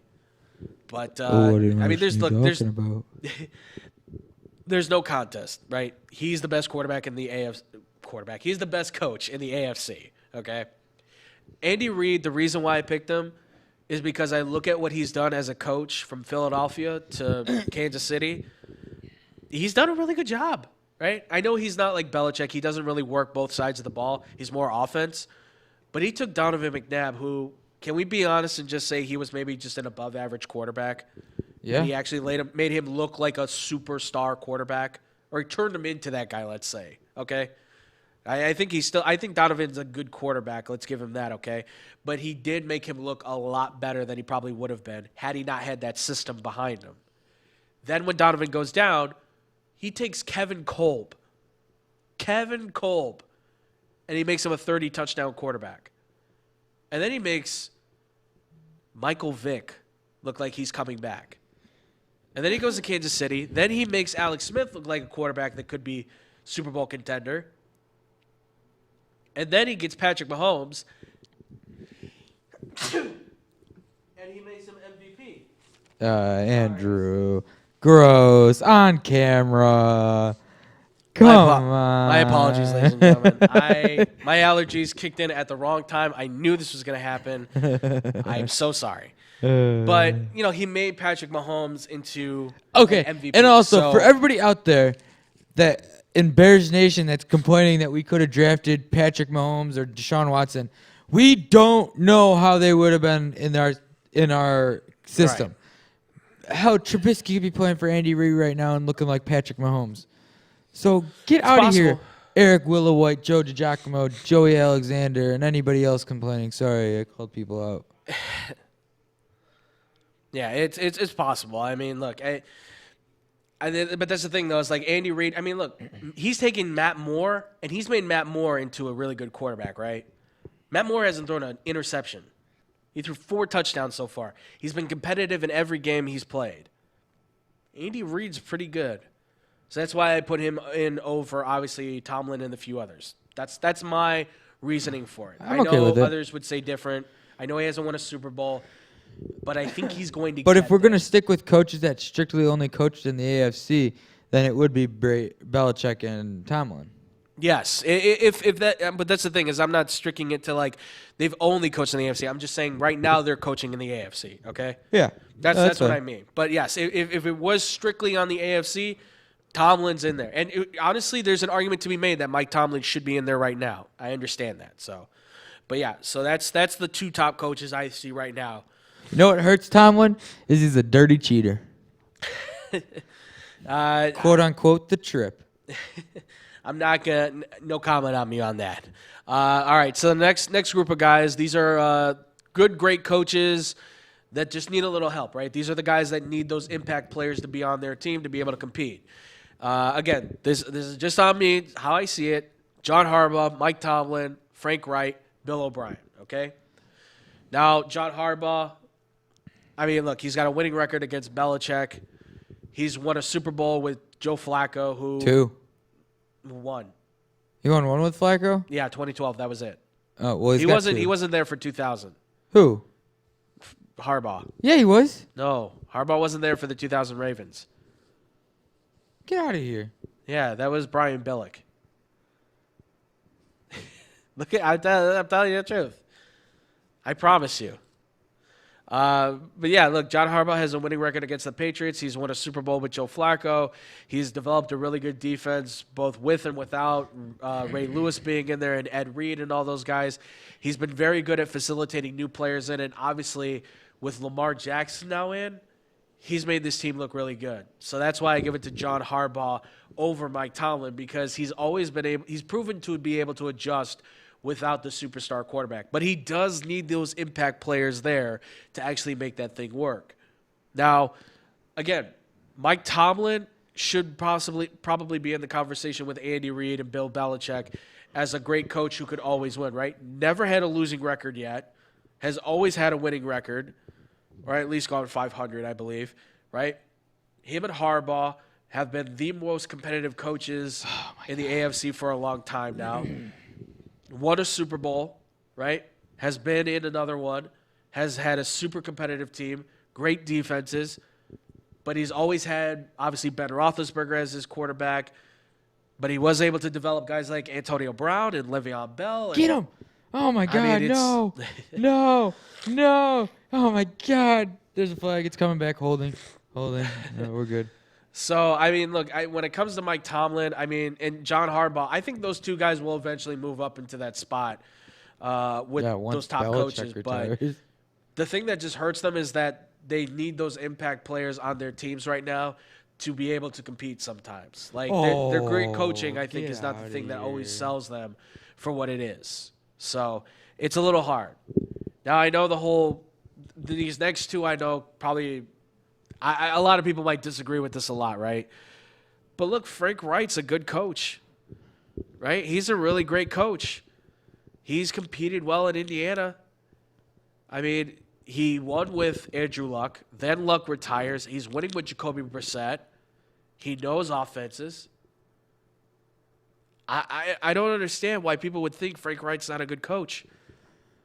I mean, he's got the pieces there to make it happen. Unproven.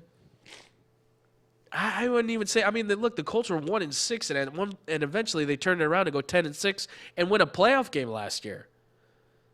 I know you have Andrew Luck, but that's the thing is like you need those impact players to be there. But even without him, you're 5-3. That's good coaching. That's really good coaching. And Bill O'Brien for Houston. Look, the reason why O'Brien's number 6 with Houston is mainly because I look at Houston and I say he wasn't really putting together winning seasons, and he really wasn't winning games with the offense, which is what he was, offensive coordinator, okay? The defense was doing that. He didn't start really showing a winning structure until Deshaun Watson got there.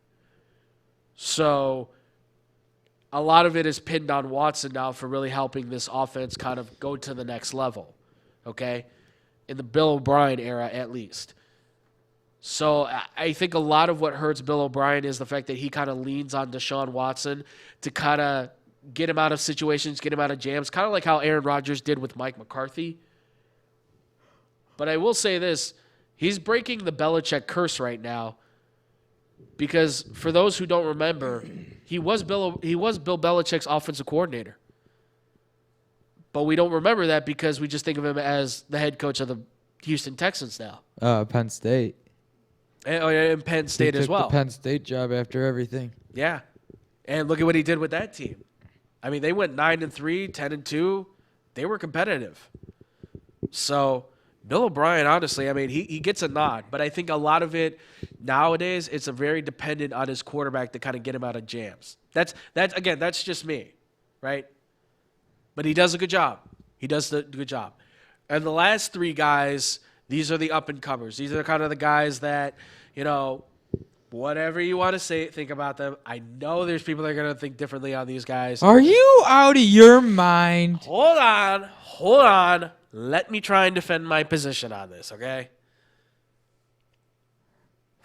Okay. Number 7, John Gruden. I'm going to hit you. I know. Hear me out. We didn't think Oakland was going to be this good. But they are 5-4. They are 5-4, and they're playing pretty good on offense. Derek Carr is not looking bad. Yeah, it's not him, though. It's the team playing for the city of Oakland in their last year of playing in Oakland. I don't know, man. I don't know. I think he's a legitimate candidate for getting back into the conversation of a good coach, maybe. No. I know it sounds crazy, and he's not there yet. Picked right? off. Minnesota picked it off. There's a minute left. Wow. They were driving too. It was like 3rd and 24, but they were within the 20-yard line. Wow. Minnesota about to move up to 9-0 and knock off number 4 Penn State. How about that, folks? Man, hold your breath tightly on that one. But look, I know a lot of That people. stadium's going crazy right now. Yeah, I bet. I want to be there. But John Gruden, that's Penn State's first red zone turnover this season. Wow. Yeah. That's something. That is something. But yeah, look, guys, I know John Gruden. Nobody really likes the guy. I don't really like him either. But I have to be honest. He's Oakland's 5-4 for a reason. They're actually in the conversation maybe of being able to contend for that spot All right, I got some stuff to finish up with. to win the AFC West. So anything's possible. Then Anthony Lynn, look, he's a smart defensive-minded head coach. I don't blame the offensive problems on him. Ken Wisenhunt, offensively, I never thought he was a really good coordinator, to be fair. But from what I see from that team, I think he's good. I think he's going to lead the Chargers back to it. I think they're going to get better, right? I think there's just times, though, that his emotions maybe get caught up more with his play calling, and he just starts making mistakes because of that. So, but he's still a very smart coach. He's one of the smartest coaches out there that I've seen thus far, especially when it comes to defense. And then Sean McDermott for Buffalo. I mean, come on. The offense is not doing great, but the defense has been outstanding. So I got to give it to Sean McDermott. I think he's up and coming. I think he's got a good chance to really prove himself and actually move up in the rankings as a really good coach. So, kudos to you. You just got to get that offense going. That's the only thing. Get that offense going, and Buffalo will be there. I promise you. And anybody else who's wondering about any other coaches outside of it, look, after that, the rookie head coaches, the guys who are, in their first year, some of the guys are just having skid years right now. I would have put Doug Marrone from Jacksonville in that conversation, but I think he's just going to get fired this year. I mean, I got a tough feeling that they're going to let him go.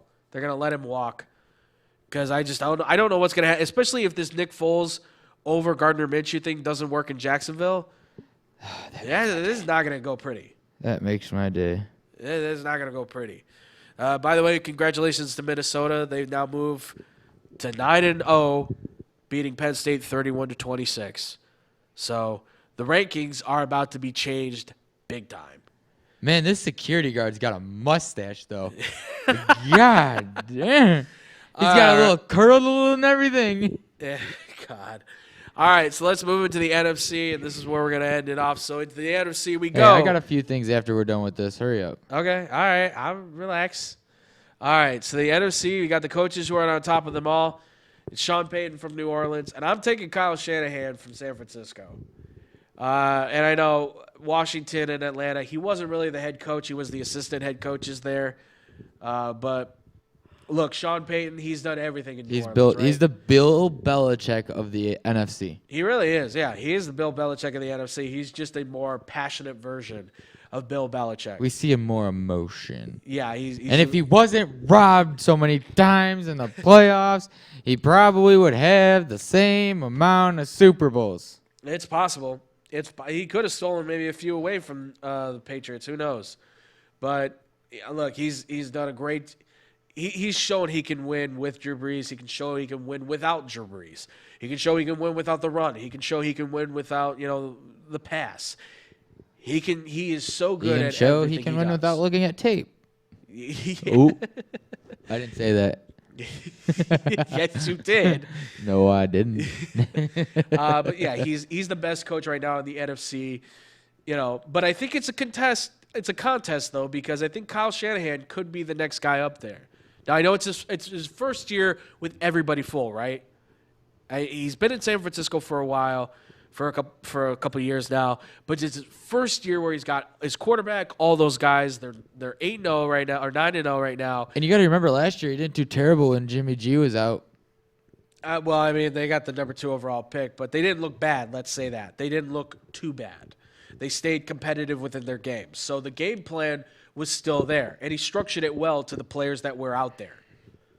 So you got to give some kind of credit to him there. But what he did in Washington and Atlanta, I mean, that's a little bit of credit that goes to his way because he was the assistant head coaches there. What he developed there was very strong. Obviously, his dad's a Hall of Fame coach, right? I mean, it's Mike Shanahan. So he has a great offensive mind. But what he's doing with San Francisco right now, I mean, they could be the terror for the next 6-7 years. So long as this team's able to stick together, right? I mean, everybody on that team right now, except for a handful of guys, are on big-time baller, lengthy contracts. Big baller brand. Everybody else is on small, minimal rookie contracts. It's impressive. It's very impressive. Who would have thought San Francisco was going to be this good? So that's why I give it to Kyle Shanahan on this one. Then the next group of guys. And this might get a little messy because I know there's a lot of people that might not agree with this. But I have Pete Carroll at 3, Doug Peterson at 4, Sean McVay at 5, Ron Rivera at 6. Pete Carroll because he's won a Super Bowl with Seattle. Yeah, but he also lost us to them a Super Bowl. He did lose a Super Bowl because of his stupid play calling. So that does count against him. But the fact that he's been able to develop Russell Wilson into the type of quarterback he is, the fact that he's been able to filter in new players on offense and defense to keep them in some way, shape, or form on the competitive nature is pretty impressive, to say the least. Okay? I mean, Seattle's done a really good job, and Pete Carroll's a big part of it. Plus, like Tom said, not to mention, what he did at USC as well as a coach. Cheated. I mean, he left before that even came down. So he cheated. He skipped town. He's a dirty, rotten scoundrel. But look, he's been very good for the NFL. There's a very good argument he could be in that upper echelon, but I think he needs Russell Wilson to play well, obviously, for Seattle to actually stay competitive. So that's my argument on that. Doug Peterson in Philadelphia, you won a Super Bowl with Nick Foles as your MVP. You've won a number of games with Carson Wentz as your quarterback. You found different ways to be able to win games. I mean, Doug Peterson's one of the best offensive minds out there right now. But it also shows, too, don't have that star quarterback in, and no Nick Foles to back him up. It does hurt. Don't really have a strong running game. It does hurt him. Defensive players, your best players on defense, if they don't show up, it does hurt that team as well. So he needs those better players to be there. But, I still think he's up there as one of them. Sean McVay for LA, I mean, come on, the guy's innovative, but I think he's too innovative sometimes. He plays around a lot, and he needs Jared Goff to be his quarterback. Anybody else who's not quarterbacking that team, it's getting bad, right? I mean, you can see right now they're just barely getting by without Todd Gurley being able to run the football. So Sean McVay, I got it at 5, and then Ron Rivera, you took Cam Newton out, you put Kyle Allen in, all of a sudden they're 5-1 or whatever with him? Something like that? Kid's got 11 touchdowns, 4 interceptions. You got Christian McCaffrey running the ball like crazy. But if those guys don't play well, obviously you're not winning games. So that's what hurts Ron Rivera in the end as well. But he's still a really good coach because look at the way he's able to scheme things around. And then the final group of guys, these are the up-and-comers, and the one guy coming back as well into the echelon. Matt Patricia, he's not doing great, but he's not doing terrible. Detroit looks like they're actually super competitive. They still look like they're actually in the hunt on this thing, believe it or not. Mike Zimmer's job is on the line here, but because of what Minnesota's looking like right now, I think there's a chance that he'll stick around, and I give him a nod as one of the better coaches out there. And then Bruce Arians, what he did in Indiana, what he did in Arizona was great. What he's done in Tampa, though, I got to give him credit. He's made Jameis Winston at times look like an actual superstar quarterback, and that's scary to say. When? He's had a few good games. Oh, wow. A few. That's what I'm saying, though. I mean, okay. I'll give it to Bruce Arians, and if anyone's wondering what about Matt LaFleur and all those guys, first-year coach. You don't know what they're going to do. You don't know what they're going to do. Are you not putting Nagy in there because it's his second year? Here's what I would have put him in last year because of what he did, but it is his second year, yes, and because of what we're seeing this second year, I think he's just a little off on the play calling. Now, if next year sophomore slump. Yeah, if next year things kick up, if we see a 180 change where this team's like 10-1 next year and he does great play calling, I'll put him in that list. I'd almost be fine with every other year we're good to bad. I would like consistency. I mean, so would I, but that is consistent, though. That is consistent, though. Every other year we're good. It's just like Notre Dame, dude. Yeah, one year we're gonna go undefeated. Notre Dame's gonna go undefeated next year because they don't have to play at Stanford. But here's the problem: consistently inconsistent is inconsistent. That's the hard thing of it. You're right. Okay. Yeah. Are we done here? Can I get into my few things real fast? Yes. We're finished with this part. All right. We don't have a lower third for this, so I'm just gonna take this all off. So this actually popped up, and I find this an interesting stat. Patrick Kane, since 2015-2016 season, has 156 goals to Sidney Crosby's 149. Mm-hmm. He has 241 assists to Crosby's 231 assists. Mm-hmm. He has 397 points to Crosby's 380. Yeah. So for everybody out there that says Crosby's the best player, Crosby's a little baby. The only category he beats Kane in is most concussions. Oops. Look, I'll say this. I'll say this on that real quick. I think Crosby is one of the best. I think he's the best face of the NHL. No, Connor I don't McDavid. think he's the best. Connor McDavid. Well, Connor McDavid now is the best face in the NHL, but I think Crosby's one of the best recognizable faces in the NHL. But Kane, I think, is definitely the better player. Why is Benetti doing ESPN football games? I don't know. Don't ask me that, dude. I hate that. And he's gonna be doing Bulls games now. Yeah, he did the Bulls game with Stacey King, and it was not pretty. It was not pretty against the Hawks. But yeah, no, I definitely. I mean, look, I've never disagreed with that. I do think Kane's the better player. Okay. I think he's just a better skilled player than Crosby was. But Crosby, I will say this: Crosby in his early years, he was one of the top 2 players in the NHL for a good portion. I mean, okay, so I posted this earlier this week. This is from Brian Barneswell. I don't know if you saw this. Best quarterbacks to never reach a Super Bowl. Mm-hmm. I'm going to go from 10 to 1. Okay. So number 10 is Jeff Blake. Number 9 is Randall Cunningham. Number 8 is someone who Andrew and I have had fierce conversations with and almost kicked either one of us out of a car while it was moving, is Smokin' Jay Cutler. Number 7 is Jeff Garcia. Number 6 is Jim Everett. Number 5 is Jim Hart. Mm-hmm. God, I noticed a J trend here. Yeah. Number 4 is Tony Romo. Number 3 is Dan Fouts. Number 2 is Warren Moon. And number 1 is the man, the myth, the guy that just wants to have a million kids, Phillip Rivers. Really? Yeah. Best quarterbacks to never reach a Super Bowl. All time. All time. You didn't say Dan Marino, though. Dan Marino made a Super Bowl. Oh, to never make a Super Bowl. Yeah. Excuse me. I'm sorry. These are guys. Okay. Phillip Rivers never reached a Super Bowl. Got it. Jay Cutler's never reached a Super Bowl. We all know Tony Romo can't make a Super Bowl. Yeah. Oh, I didn't say that. Oh, man. God, that is tough. That's a crazy list, isn't it? I mean, that's a crazy list. I would. Oh God, because I'm thinking about it. I don't know if Phillip Rivers is number 1 though. Top 10 quarterbacks. Yeah. I think he's definitely number 1 because you got to think about it. If there was no Brady in that league in the AFC, mm-hmm. there's no chance that Phillip Rivers doesn't make 1 or 2 Super Bowls. Yeah. That's. Yeah, that might be a good point. Well, I mean, if we were to take Phillip Rivers when he had Tomlinson, when he was LaDainian Tomlinson, when he was at his healthiest, LT was LT. There's a good possibility he maybe makes a Super Bowl then. Yeah, or 3. Yeah.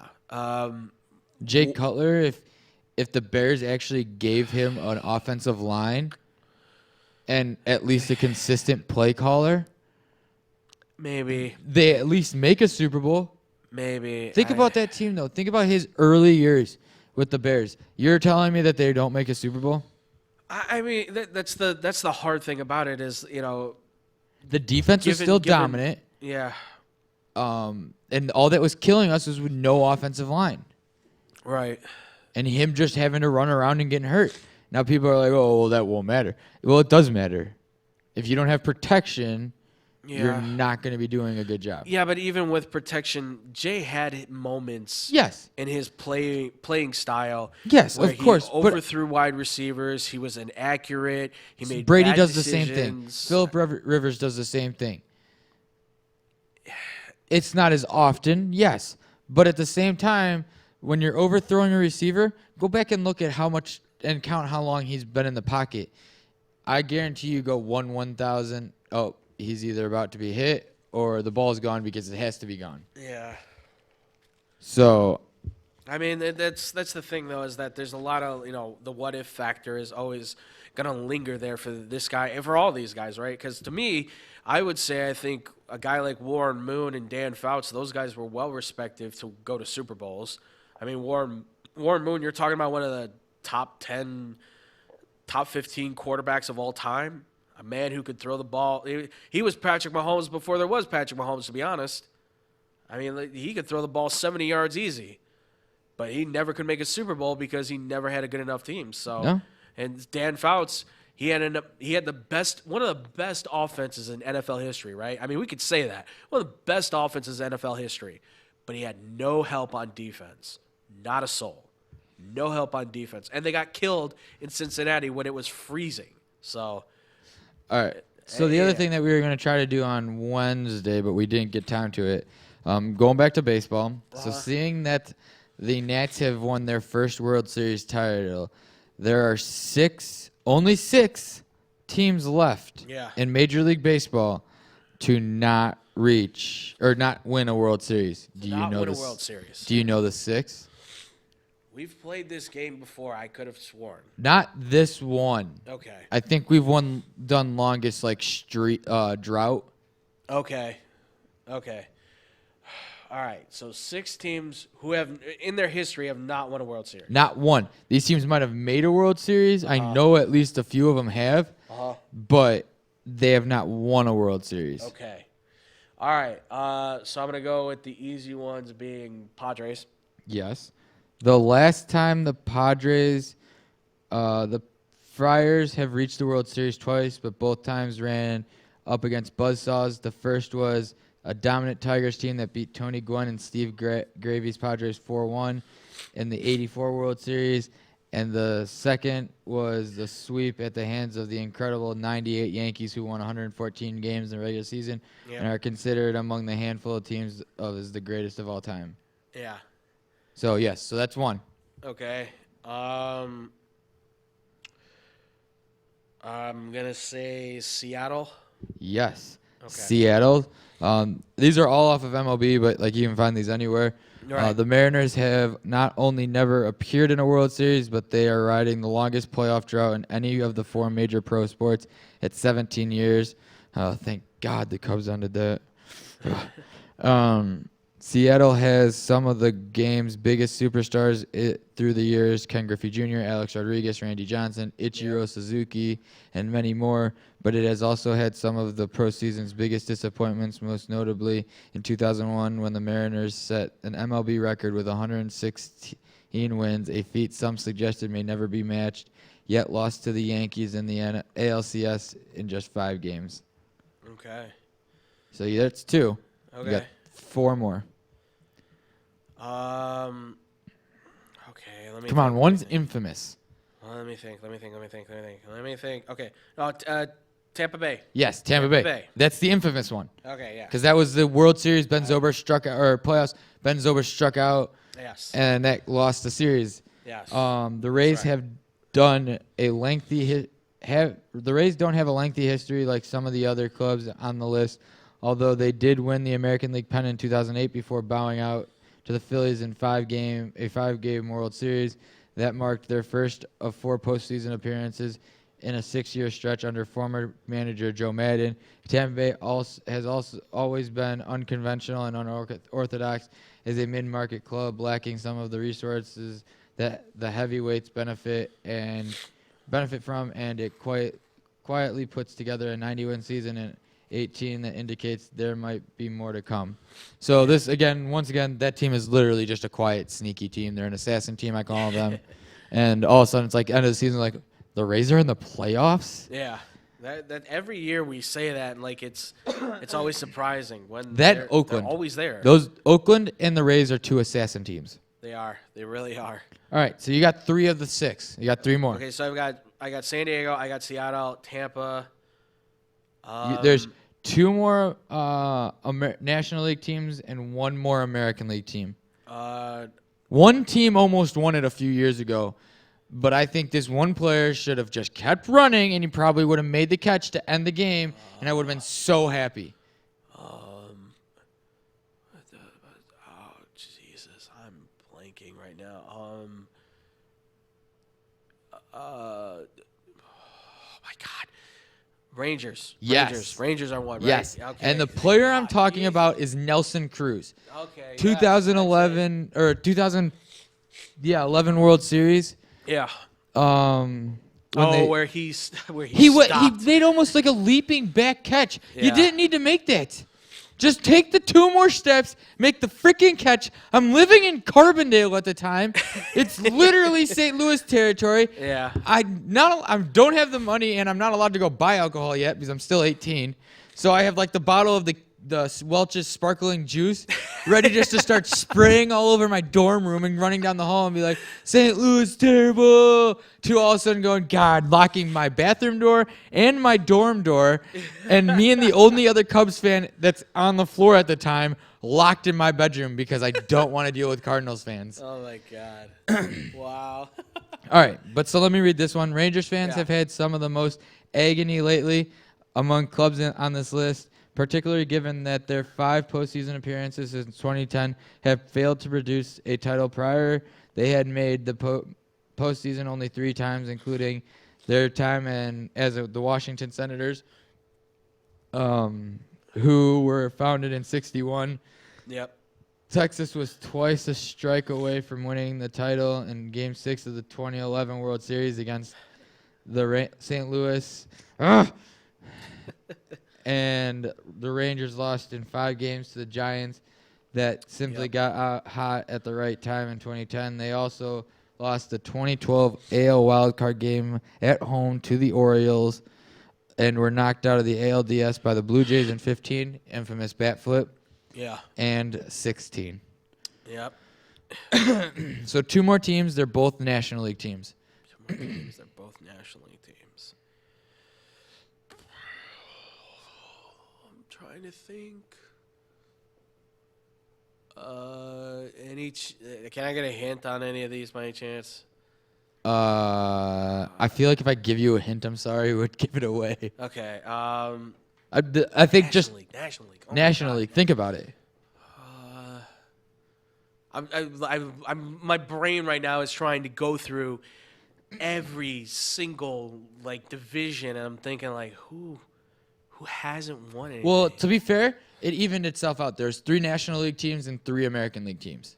Yeah. Okay. So you've got in the American League, you got one of the National League teams. Okay. So you've said the Padres, the Rangers, the Mariners, and the Rays. Yeah. And I feel like if I tell you, you're gonna be super upset. Yeah. I'm gonna be mad if I don't get this. Wait, have the Rockies? The Rockies they didn't win one, have they? No, they have not. Okay, all right. So there it is. There's your My 5th mind- team. oh my God, that was frustrating. I don't know why, because I was thinking about did they win this World Series? Because no, I was no, that was the Diamondbacks, because the Diamondbacks were purple and black for a while there. So that's why my brain was here it I is. swore no, Kurt Schilling wasn't on the Rockies ever. Here it is. Thinking, okay. The Rockies clinched Jesus. consecutive postseason berths for the first time in franchise history in 17 and 18, but they didn't win a single playoff game in either run. In fact, over their 3 playoff appearances, they also reached in 09 as the National League wildcard, since reaching the World Series in the well-revered October in 07. So I just baffled word, sorry. That's fine. Colorado only has 1 postseason contest since its NL pennant clinching win against Arizona. The Rocks were swept by the Red Sox in that World Series. The Rockies have never won an NL West, though they did face a game 163 against the Dodgers in 18 for that right to win what would have been their first division title. Yeah, it's a shame. God, that one really made me mad. You got one more National League team. Oh my God, one more National League. It's not in the West. It's not in the West. Okay, it's not in the West. One more National League team. What could it be? Oh. I know. We got plenty of time, so don't worry about that. It's only 2:46. It's driving me nuts because I'm thinking. I picture someone's if they were actually watching would be yelling at you right now.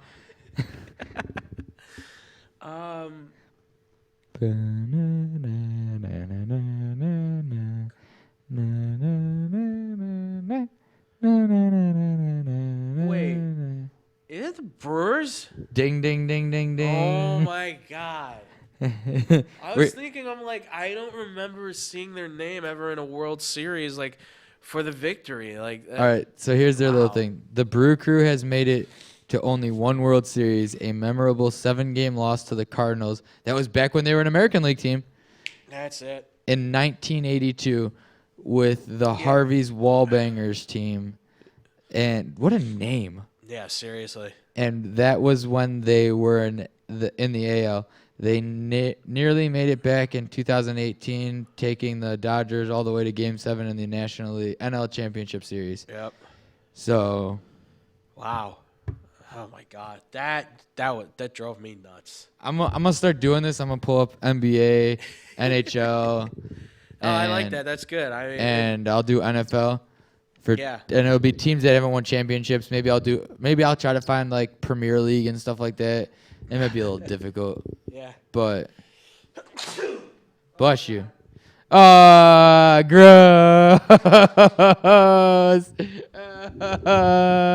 I hate this so much. He's dying.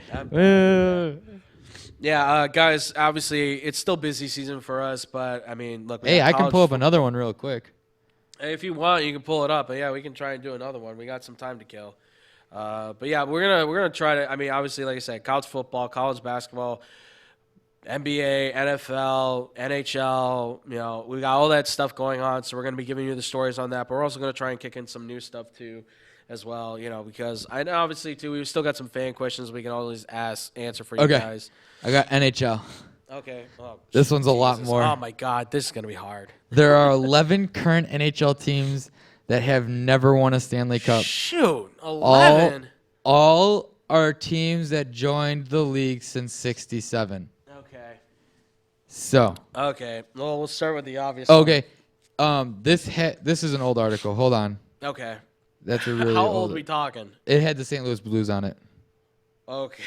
Yeah, that's that's an update. Okay, so this one's NHL. Oh, so there are 11 teams. I don't know why it popped up. That one. Hold on. This is coming from the NHL.com. Okay. Load faster, load faster. Da, da, da, da, da. Okay, so this is from Pete Jensen. This was posted June 17th at 11 p.m. this past year, or this year. It says, after the St. Louis Blues won their first Stanley Cup title by defeating the Boston Bruins in 7 games, there are 11 remaining NHL teams that have never won a championship. Okay. This is the second straight season in which a team hoisted the cup for the first time. Washington Capitals, and then this year. So these are the teams. So we'll start. Vegas. Well, obvious. All right, so Obviously. Vegas is an obvious one. Vegas is obvious. Lost to the Sharks in 7 games in the first round this past season. Right. Reached the Stanley Cup final in 2018 as the expansion team, losing to the Capitals in 5 games. Right wing Mark Stone acquired. Yada. It just goes. I'm not going to read it all. Yeah. But yeah, so that's one of them. That's an obvious one. That's an easy one. So that takes care of one from the Western Conference. Yeah. And there are 1, 2, 3, 4, 5, 6 more from the Western Conference, and there's 1, 2, 3, 4 in the East. Okay. One I have literally talked about for a while, and you and me both want this city to win. We both want the city to win. Oh my God. We've talked about it for a while. I'm trying to think. Talked about it for a while. I can't put my finger on that one. But All right, it'll come to you. Just keep thinking. okay, so Arizona I know hasn't won one. Yes, Arizona. hasn't won one. They said theirs is missed the playoffs for the 7th straight season, the second longest active drought in the NHL. Yeah. Okay. So now you have 5 more left in the Western Conference. Okay. Jesus. Nashville hasn't won one. Correct. Nashville Lost to has not won Dallas a Stanley Stars Cup. in 6 games this past season. Reached the Stanley Cup final in 2017, losing to the Pittsburgh Penguins in 6 games. Yeah. So 4 more. So you have 4 in both divisions. Okay. San Jose hasn't won a. Correct. Lost to the eventual championship Blues in 6 games. Reached the Stanley Cup finals in 2016, losing to the Pittsburgh Penguins in 6 games. Yeah. Okay. So 3 more in the West. Florida. Florida hasn't won one either. There, Right? that is your first in the East. Okay. Missed the playoffs for the third straight season. Oh my god, I hate my nose right now. It's killing me. What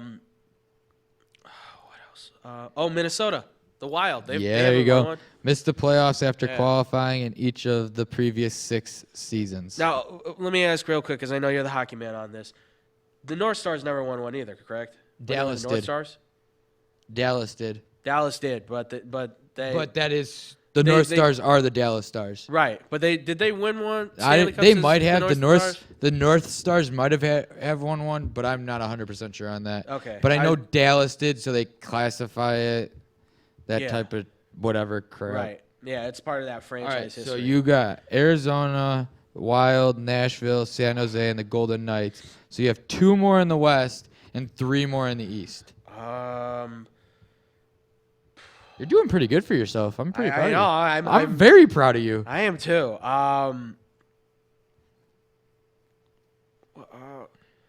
What was? Oh my God, Winnipeg was Atlanta, right? Right. Yes. And they haven't won a cup either. Yeah. No, they 'Cause Atlanta haven't. never won a cup. No, Winnipeg's never won a cup. Okay, Lost to the all right. eventual champion Blues in 6 games in the first round. But Winnipeg also has never won a cup because Winnipeg is also the Arizona Coyotes. Wait, what? Remind me. Wind that back. So the Winnipeg Jets moved from Winnipeg to Arizona. Oh, right. Atlanta okay. was an expansion team. Atlanta Right. moved up to Winnipeg. That's right. That's right. I forgot about that. So Jeez. Winnipeg's actually never won a Stanley Cup. Yeah. Holy cow. Wow. That sucks. That So you have one more team Okay. in the West, and you have 3 more teams in the East. 2 Canadian teams, 2 American teams. 2 Canadian teams? Yes. Oh, that helped me so much right there. Vancouver. Vancouver, correct. Because everybody Never has forgets. had a Stanley Cup. Vancouver always forgets, or people forget that Vancouver lost. They Yes. rioted. How do you They forget that? burned though? that city down because they lost. They've missed the playoffs. That was their 4th straight season of not making the playoffs this past season. But Vancouver's up and rising. I think they're going to make the playoffs this year. They look good. Wild card team potentially. They look good. Our buddy from Canada, who I went up and saw, Reese, who's from Vancouver, he's actually kind of close with a few of like the small Excuse me. Yeah, trust me, he likes your hockey talk, man. He loves it. Okay. Can he send me a Vancouver jersey though? Because I can't come to terms to buy one. I'll talk to him, okay? But He's it has to be actually- one of the retro ones. Yeah, that's what I was gonna say. He's got the one with like the whale on it, the retro one. I want. with It's the got. orca. I'll send you the picture. You send it to him. Okay. I'll talk to him. I can't come to terms to buy Canadian jerseys. If he wants to buy them for me, I will rep them on the show. Awesome. Okay, I'll let him know. Gee, that'd be so cool. I'll talk to him. I'll All talk right. to him. Definitely. So you have Okay. 3 more teams, all Eastern Conference. 3 more teams. So Blues obviously won the Stanley Cup. That's now Washington's won theirs. Oh my God. It's in our division. Columbus. They're not in our division anymore. Remember that. No, right. But they're you're not in right. the division. My bad. Yes, you're right. But yeah, they've never won a cup either. They hadn't even made it out of the first round till this past year when they swept Oh, the that's Lightning. Right. They lost to the Bruins in 6 games in the second round. Won their first playoff series in 18 seasons in the suite of the Tampa Bay Lightning in the first round. Yeah. Okay. And I got one more Canadian team, and that's Ottawa. It's got to be Ottawa. Boom! It's Shakalaka, gotta be laka, Ottawa, laka. yes. Missed the Okay. playoffs for the 2nd straight season. So you got one more team. You and me have literally talked so much about this city itself. And then Buffalo. boom! Buffalo. Yes. Holy cow. Missed the Stanley Cup playoffs for the 8th straight season, the longest active drought in NHL. Wow. God, that Ottawa, I feel bad for Ottawa. I completely forget that they haven't won a cup. All those great players gone to waste. I know. All right, Wow. let me see if I can find an NBA. I can't believe I got that. Holy crap. Yeah, it's pretty good. I'm proud of you. I Proud of you, champ. I am boy, too. bud. Thank you, bud. I'm very proud of myself. Holy cow. That was tough. That was as soon as you said the two Canadas, I'm like, oh, I got this now. All right, so this was posted August 22nd. I got NBA. Okay. 12 NBA teams have never won a championship. But the Toronto Raptors. Oh, so this was before the This Raptors. is before Toronto? Yeah, but that make no sense. This article was posted in August. All right. So, yes, 12 teams, NBA championship, 12 teams have never won a championship.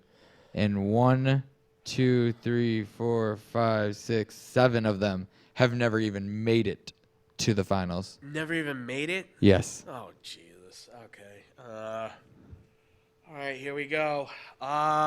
Hey, if you could do hockey, and that one's tough. Yeah, I know. But this one, I mean, it's 12 teams, though. That's the thing. Yeah, but So it's one more than the NHL. Yeah, now I got to cycle through. All right, okay. So we'll go with the obvious. Phoenix has never made it. Boom. Phoenix They've been in never this. made it. That's the longest actually. Their last finals appearance was '93. They've been in the NBA. They've had 50 NBA seasons. Oh, my God. Jeez. Well, who knows? They might be able to change that. They actually look decent this year, believe it or not. All right, next. Charlotte. Charlotte's never made it. Yes, right? Charlotte Hornets have never even made the NBA finals. They're on their 28th season. God, I forget they're so young. Memphis. They've never made it. They never Yes. made it as Vancouver. They've never made it as Memphis. So Memphis has never even made it to the finals, and they're going on their 23rd season. All right, so actually there's not 12 teams. I don't know why it's in here, but Okay. they have the Raptors in here. That's wrong. Yeah. So there's only 11 teams. Okay, all right. That makes it kind of easier. So you have Memphis, Charlotte, and you said the Suns. Yeah. So that's all you have right now. So you have 3 of the 11. Okay. Why am I? Pacers. The Indiana Pacers. Yes, Pacers Indiana. have never made it. The last time they were in the playoffs was 2000. They're going on their 42nd season. Yeah. And the oh my God, Timberwolves. The Timberwolves also never made it. Yes, they've never made it. Yeah. And they're going on their 29th season. Jeez. Okay, so Pacers, Timberwolves. Pacers, Timberwolves.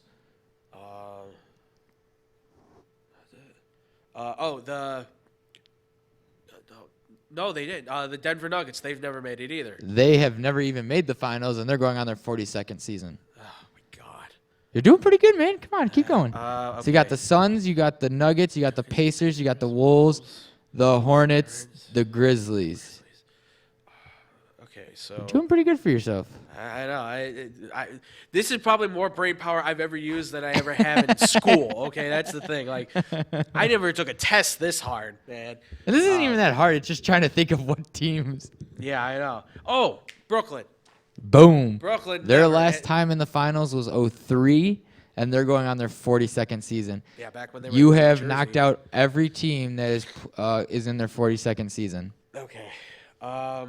I hate my nose so much right now. Can't concentrate. What am I? Sacramento, the Kings. Ooh. Am I wrong? Yeah, they're not on the list. They're not on the list Nope. to have not won an NBA title. Yeah. What? Am I going crazy? Let me look that up, Okay, and I'll find yeah, out for maybe sure. double But check on me. Unless did they keep win it thinking. like as another team?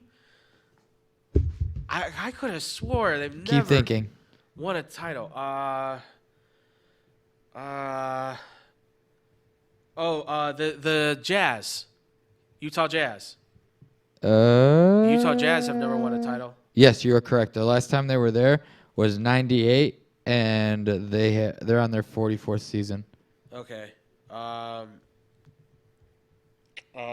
New Orleans, the Hornets, Correct. The Pelicans. Pelicans. They no. have never made it, and they're on their 16th season. Okay.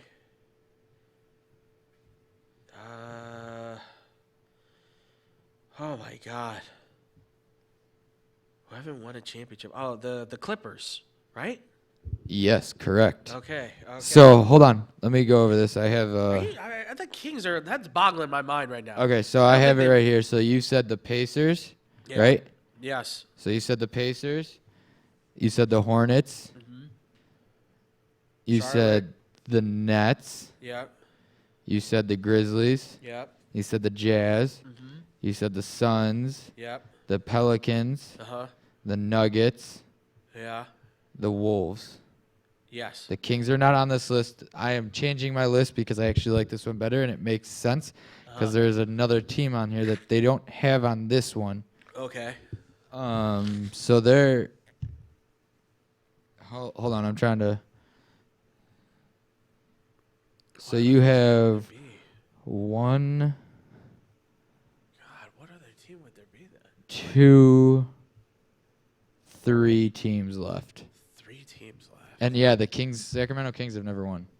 Okay, they've never won. Okay, so Or no, they have won. They Sacramento have won? Kings have won a championship. Okay, all right. So now my brain's coming out of my ears. Oh my God, what other teams have not won a title?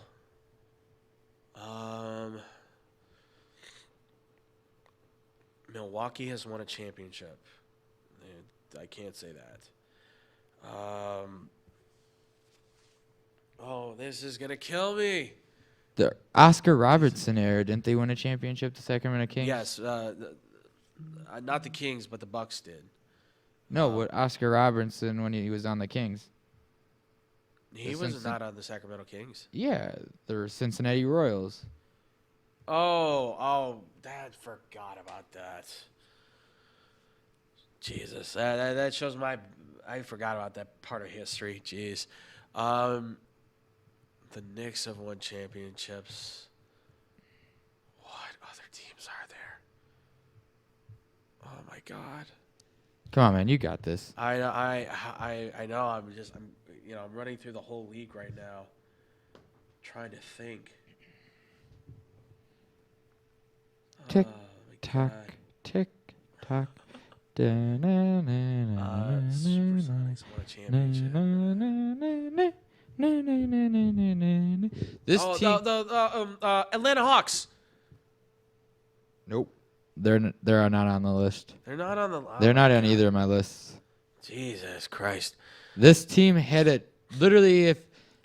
this team had a chance to win it, but if it wasn't for Jordan, they probably would have. Orlando Magic. Boom, shakalaka. Oh my God. 09 was their last appearance. This is their 29th season. Oh my God. That took a lot of brain power. 2 more left. 2 more teams left. Jeez. This team also made the finals and has since now dispersed. A defunct team. What? No, it's still a team, but Okay. like their superstars are no longer there. Okay. Portland won a championship. They were recently in a championship about 2012-ish. 2012. Who was the Thunder? Yep. Oh, do they count as a separate? Because they were Supersonics. Supersonics ever won a championship? I thought they did. Okay, so the one I have is that they As the Thunder, they've never won a title. No, but as the Supersonics, before they moved, they've won a championship. Okay, then on one of them they have them up here as they never won a championship. Okay. But I didn't realize that the Supersonics won a championship. I know that they were a team. That's their team. Yeah. But that's fine then. So they're not. They won't count. So really, realistically, you have one more team. One more team. Shoot. Oh my God. This team potentially could win a championship in the next 2 or 3 years. In the next 2-3 years. Next 2-3 years, who would that be? No, it's not New Orleans. No, I already said that. That's Pacers. No. Oh my God. Come on. I know. They just made a big signing this offseason. 2 big signings. It's not the Clippers, right? Oh? Is it? Yeah. The Clippers? Yeah. Oh, that's right. They never have gone to a title. Wow. All right. I can't believe myself. Hey. And one team that had the biggest side. Yeah. Wow, As and soon you as call said it, yourself I'm a like, basketball guy and thought certain teams won a Hey, championship? hold on. I never called myself a basketball guy. I always said I like basketball. Consider myself well-rounded. Okay. So, Wow, that took a lot. That took a lot. teams to have not won a Super Bowl. Last one, and then we'll get out of here. Yeah. I have 1, 2, 3, 4, 5, 6, 7, 8, 9, 10, 11, 12 teams that have never won a Super Bowl. Okay. All right. Houston Texans. Yep. They've never even made an appearance. They've never been there. Yep. They've never made an appearance. Yeah. Detroit Lions. Yes, same as the Houston Texans. Never been there. Never made an appearance. Yeah. Okay. And this is just Super Bowl, right? Yes. We're just talking Super Bowl. Okay. Okay. So never to win a Super Bowl. That's 2 teams. There's 2 more teams that have never made a Super Bowl and never been there at all. Okay. Oh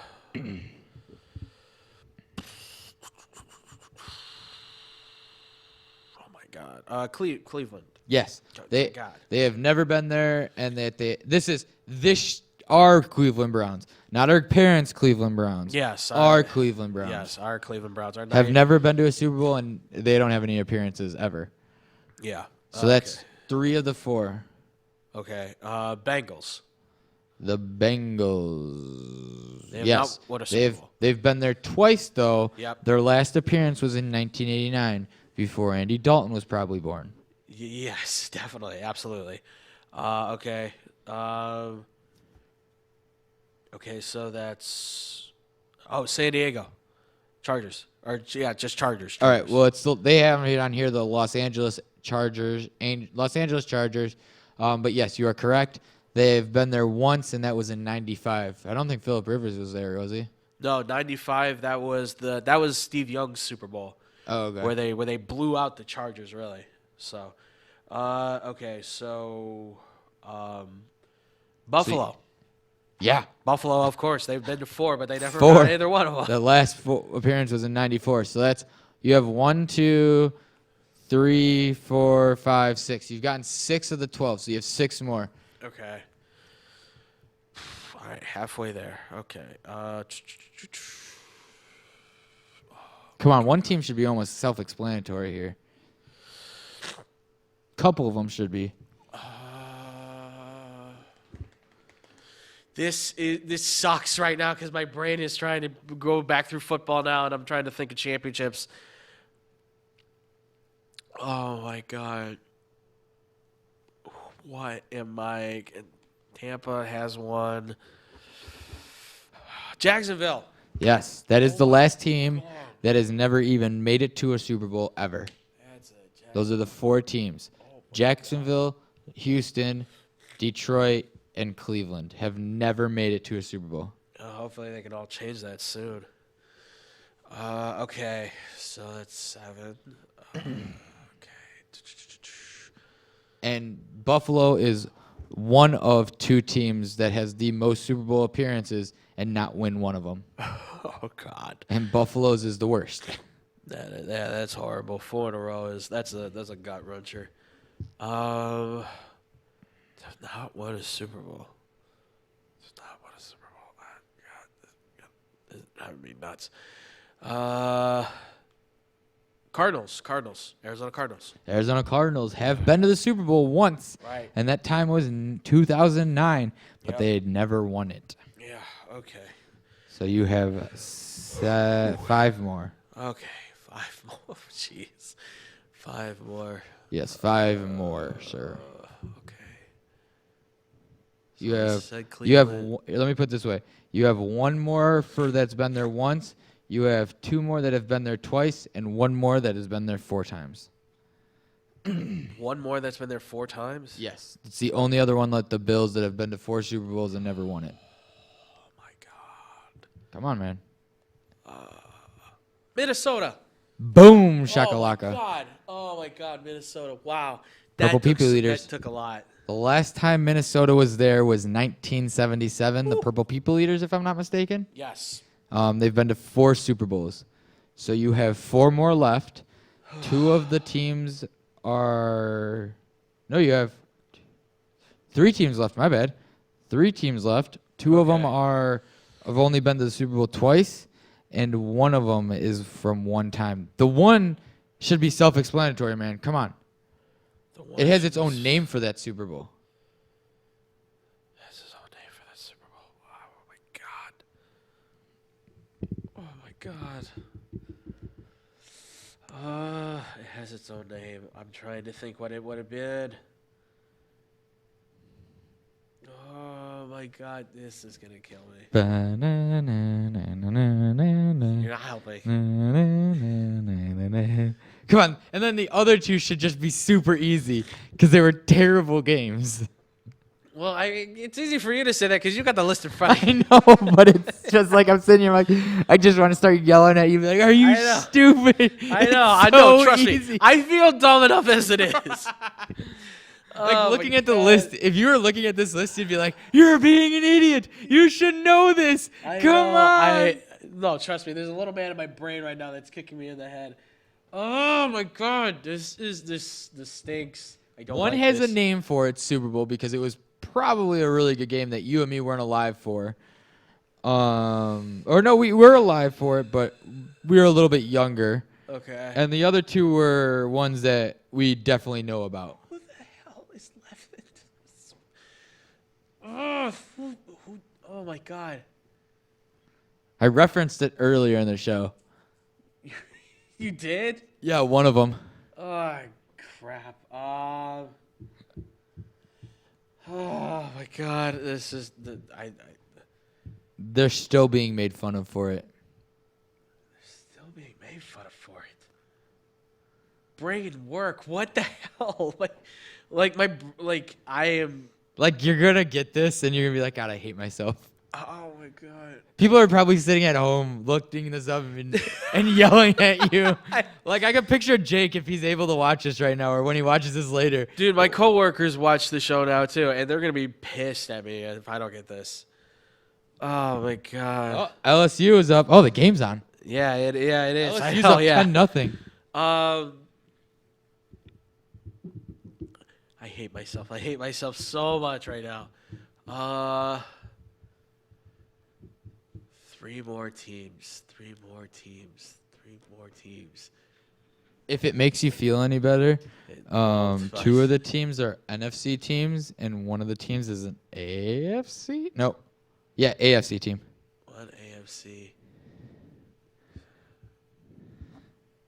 Oh my god.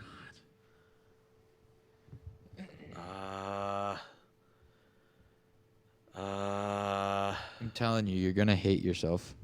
I already do. I already do. We still make fun of this team. Still make fun of this team.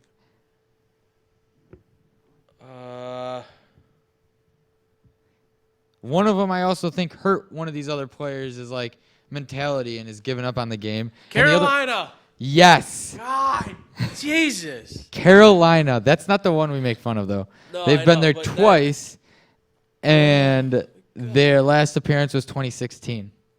Okay. 2 more left.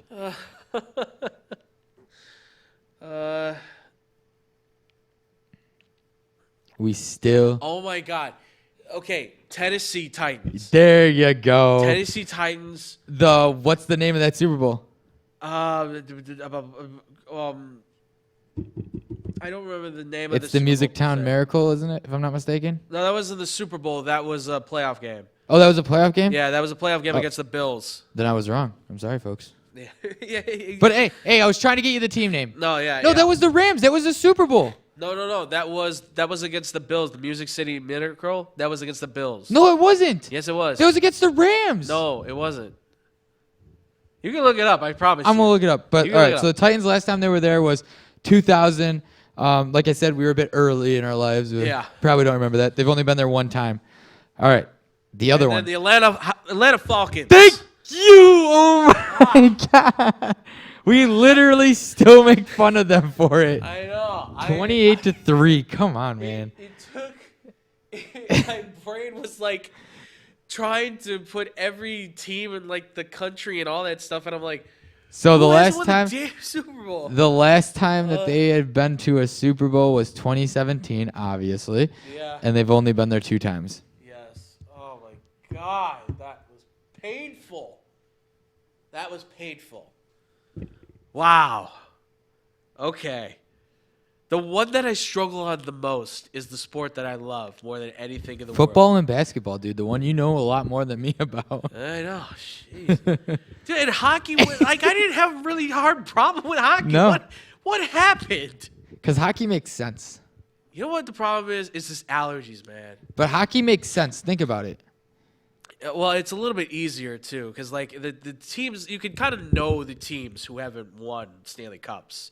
I think a little bit because easier it's than the hard teams to who do. haven't won a championship. I can clearly know that, like, Ottawa, like, I know Ottawa's had a lot of great players, but they've never won a Stanley Cup with them. But here's what's baffling is that in MLB, sorry, I'm playing with my mic a little bit. That's fine. In MLB, you have 6 teams Yeah. to never win a World Series. And in every other sport, it's the max is like 12. Yeah. That's crazy. So, like, that just baffles me. It blows my mind. Seriously. But let's get out of here, man. I'm tired. Yeah, we got to get out of here, guys. And real quick, though, before we do get out of here, I'll say one more thing. So here's a big – I said in a little thing, there's a big announcement at the end of the show here. This has been fun in the studio, but effective immediately as of next show on Wednesday. So we're going to be in here Wednesday? We won't be in here Wednesday. We won't be. No, we're switching over to the new studio. Thank God. So we will officially be in Studio One. It's been redone. It's been remade. We've done 60 episodes here in Season 3. It's been fun. Jesus, most people take a break in between. Yeah, well, not us. There's no time for breaks in sports, ladies and gents. But we're starting the new season next Wednesday. Season 4, Episode 1 will be appearing November on 13th. Facebook. November 13th. November 13th. Keep your eyes open for that. Same time as usual. Now I have to work out all the details still on officially what we, make sure everything's okayed. Alabama on a punt return. Alabama on a punt return Stop talking. for a touchdown. It's 10-6 LSU. Of course. But yeah, so we'll be in there from now on. I don't know if it'll be an official switch for Wednesdays and Saturdays just yet. I have to get that confirmation. Saturdays more likely will be in that studio. Wednesdays might be hit or miss. Well, Saturdays are iffy because I think there might be another show in there right now. No. I walked in, there was nothing. Well, no, because Tom was talking with somebody today. And I think it was about another show potentially being here on Saturday. So, all right, but I have to talk and get all the details on that. So we might be doing Wednesdays in there and then Saturdays in here. I know that might be a little confusing for everybody, but we're trying to get everything to just be just for everybody there. out there. We are the longest running show in school history here. Yeah, we are. TV show wise. We only took about a little bit of time off because of school wise with emphasis. Yeah. And us doing dogs games, it just got to be too difficult. We were doing a bunch of projects and all that, so we couldn't do it. So that's realistically, like, people are like, oh, well, you guys technically weren't on the air for about like 3 months. Well, we were. We weren't because of certain issues and certain things. Yeah. But even like when I left for a little bit, Andrew took over, and I mean, eventually, if my fiance gets the way she wants, which she's looking like she will, I might not be on the show, but it doesn't mean Andrew and I won't always continue the show. We'll just find new ways to doing the show. Andrew might still come in on Saturdays at least, or do it Wednesdays by himself, and do it on the in the studio, and then have me and him do like Discord or do just podcasts together, which I personally think might be a little bit better of an idea instead of two TV shows. Yeah. If we do Wednesdays in that studio and then do like Saturdays or Friday nights podcasting. Yeah. I mean, look, there's a lot of time in between here and whatever the future is from now. I've always said that when it comes to this show, no matter what happens, like, people will come and go, but this thing, I'm going to try to keep this thing alive as long as possible. My goal is to eventually get this thing to a point where myself and Tom and whoever else is along on this ride can make a sufficient living. So Yeah, I'm Jesus, trying my that'd be damnedest nice. to try and make that happen at this point. I mean, I All right. damn the torpedoes, all that good stuff. So, but obviously we'll fill you guys in with the information as it comes along. But as you guys know, Wednesday, our plan is to go to the new studio in Facebook. Just stick with us. We'll give you guys the details on that. And with that, ladies and gentlemen, if you want to find me, you can find me on my Twitter at the Fluffy Guru right there on the Twitter page right there. Make sure to go follow me there. You guys can find me on Instagram at Boom Crew Captain, where I post all my funny pictures and stuff like that. Guys, if you also want to check us out too, make sure to go check us out on Facebook and on our Facebook thing at Facebook.com/Team XBomb Sports. So make sure to go check us out there. Where we'll be streaming again for Wednesday. So that's the place where you can catch us for the stream for Wednesdays from now on. And hopefully Saturdays as well. Also, too, make sure to go follow us on our Twitter and our Instagram at Team XBomb Sports. It's the same thing there at the bottom as well. So make sure to go check that out too. Tom, where can they find you, my man? They can find me at McLovin 6193 on Instagram and Twitter, where I just talk a bunch of BS on Twitter. Yeah, and make sure, as always, if you're on Watch Twitter your with fingers. Tom, watch your fingers. Yeah, clearly. Watch your fingers. We're getting that on a shirt. I promise you. Boom. We are getting that. I on get a shirt. money for that, right? That was my idea. Yes, you will get revenue for that. Wow, for that sure. was the first punt return TD versus LSU since 2007. Yeah, how about we stop talking about it now? You guys are still winning. Yeah, I know, but stop talking about And it. it's still the first quarter. Get out of here. Shh, no talking. All right. Talkie, I hope the stadium collapses. Oh, God. All right. Also, guys, too, don't forget, we are also doing support for men's health using Movember, ladies and gentlemen. We're growing the stashes. I can't grow a stash, so I'm just growing everything out because I have no idea. So, yeah, there's Tom with his luscious mustache. Again, it is in support for men's mental health, for things such as erectile cancer and men's suicide, things like that. So, overall men's health, we're growing out the stashes, so please make sure to go donate. The link is in the description down below. Myself and Tom, we have 2 different teams going on, so please make sure to go to those links. Click donate whatever you can to the cause. It really does help. Between the two of us, we have a goal of $200 a piece, so we're trying to get to the $400 mark. And, it's something that we're really trying to do. It's something we really care about. We're going to spread this link all over the place on everything that we do, everything we're connected with, so you guys can find it all over the place and donate all over while we try and grow while he grows out the hair, and I push really hard and hope that it does. And I hope it doesn't come out as poop. Yes, exactly. Right. So, but yeah, make sure to go donate to there, guys. And then obviously, too, subscribe here to the YouTube page. I know we're shifting over to Facebook as well, but we're going to be posting the episodes here as well on YouTube. Just rip them off of Facebook, put them here on YouTube. If there's any problem with it, doesn't matter to me. Like, I own the Facebook thing, so who cares? So you can always find the episode here on YouTube still, but we're going to be streaming it from Facebook as well. We're also hoping with the new studio that we're going to be able to do a little bit more that we weren't able to do with YouTube. Yes. We're hoping that the system's up and running better, that we're going to be able to have like clips and highlights from different games and stuff like that. Yes, we can finally get back the video that we lost. I mean, the thing is, though, we're trying to figure out a way where we can kind of keep this border thing going, but we're trying to also see if maybe we can implement the videos and the pictures and all that good stuff that I know people like. So, but obviously, like I said, we're working out the details ourselves. We're going to be fixing that stuff up. And with that, ladies and gentlemen, we got to get out of here because I'm hungry, I'm tired. I got to see if LSU can actually pull this thing off and kick Bama's butt. And as always, ladies and gentlemen, much love and peace out, Boom Crew.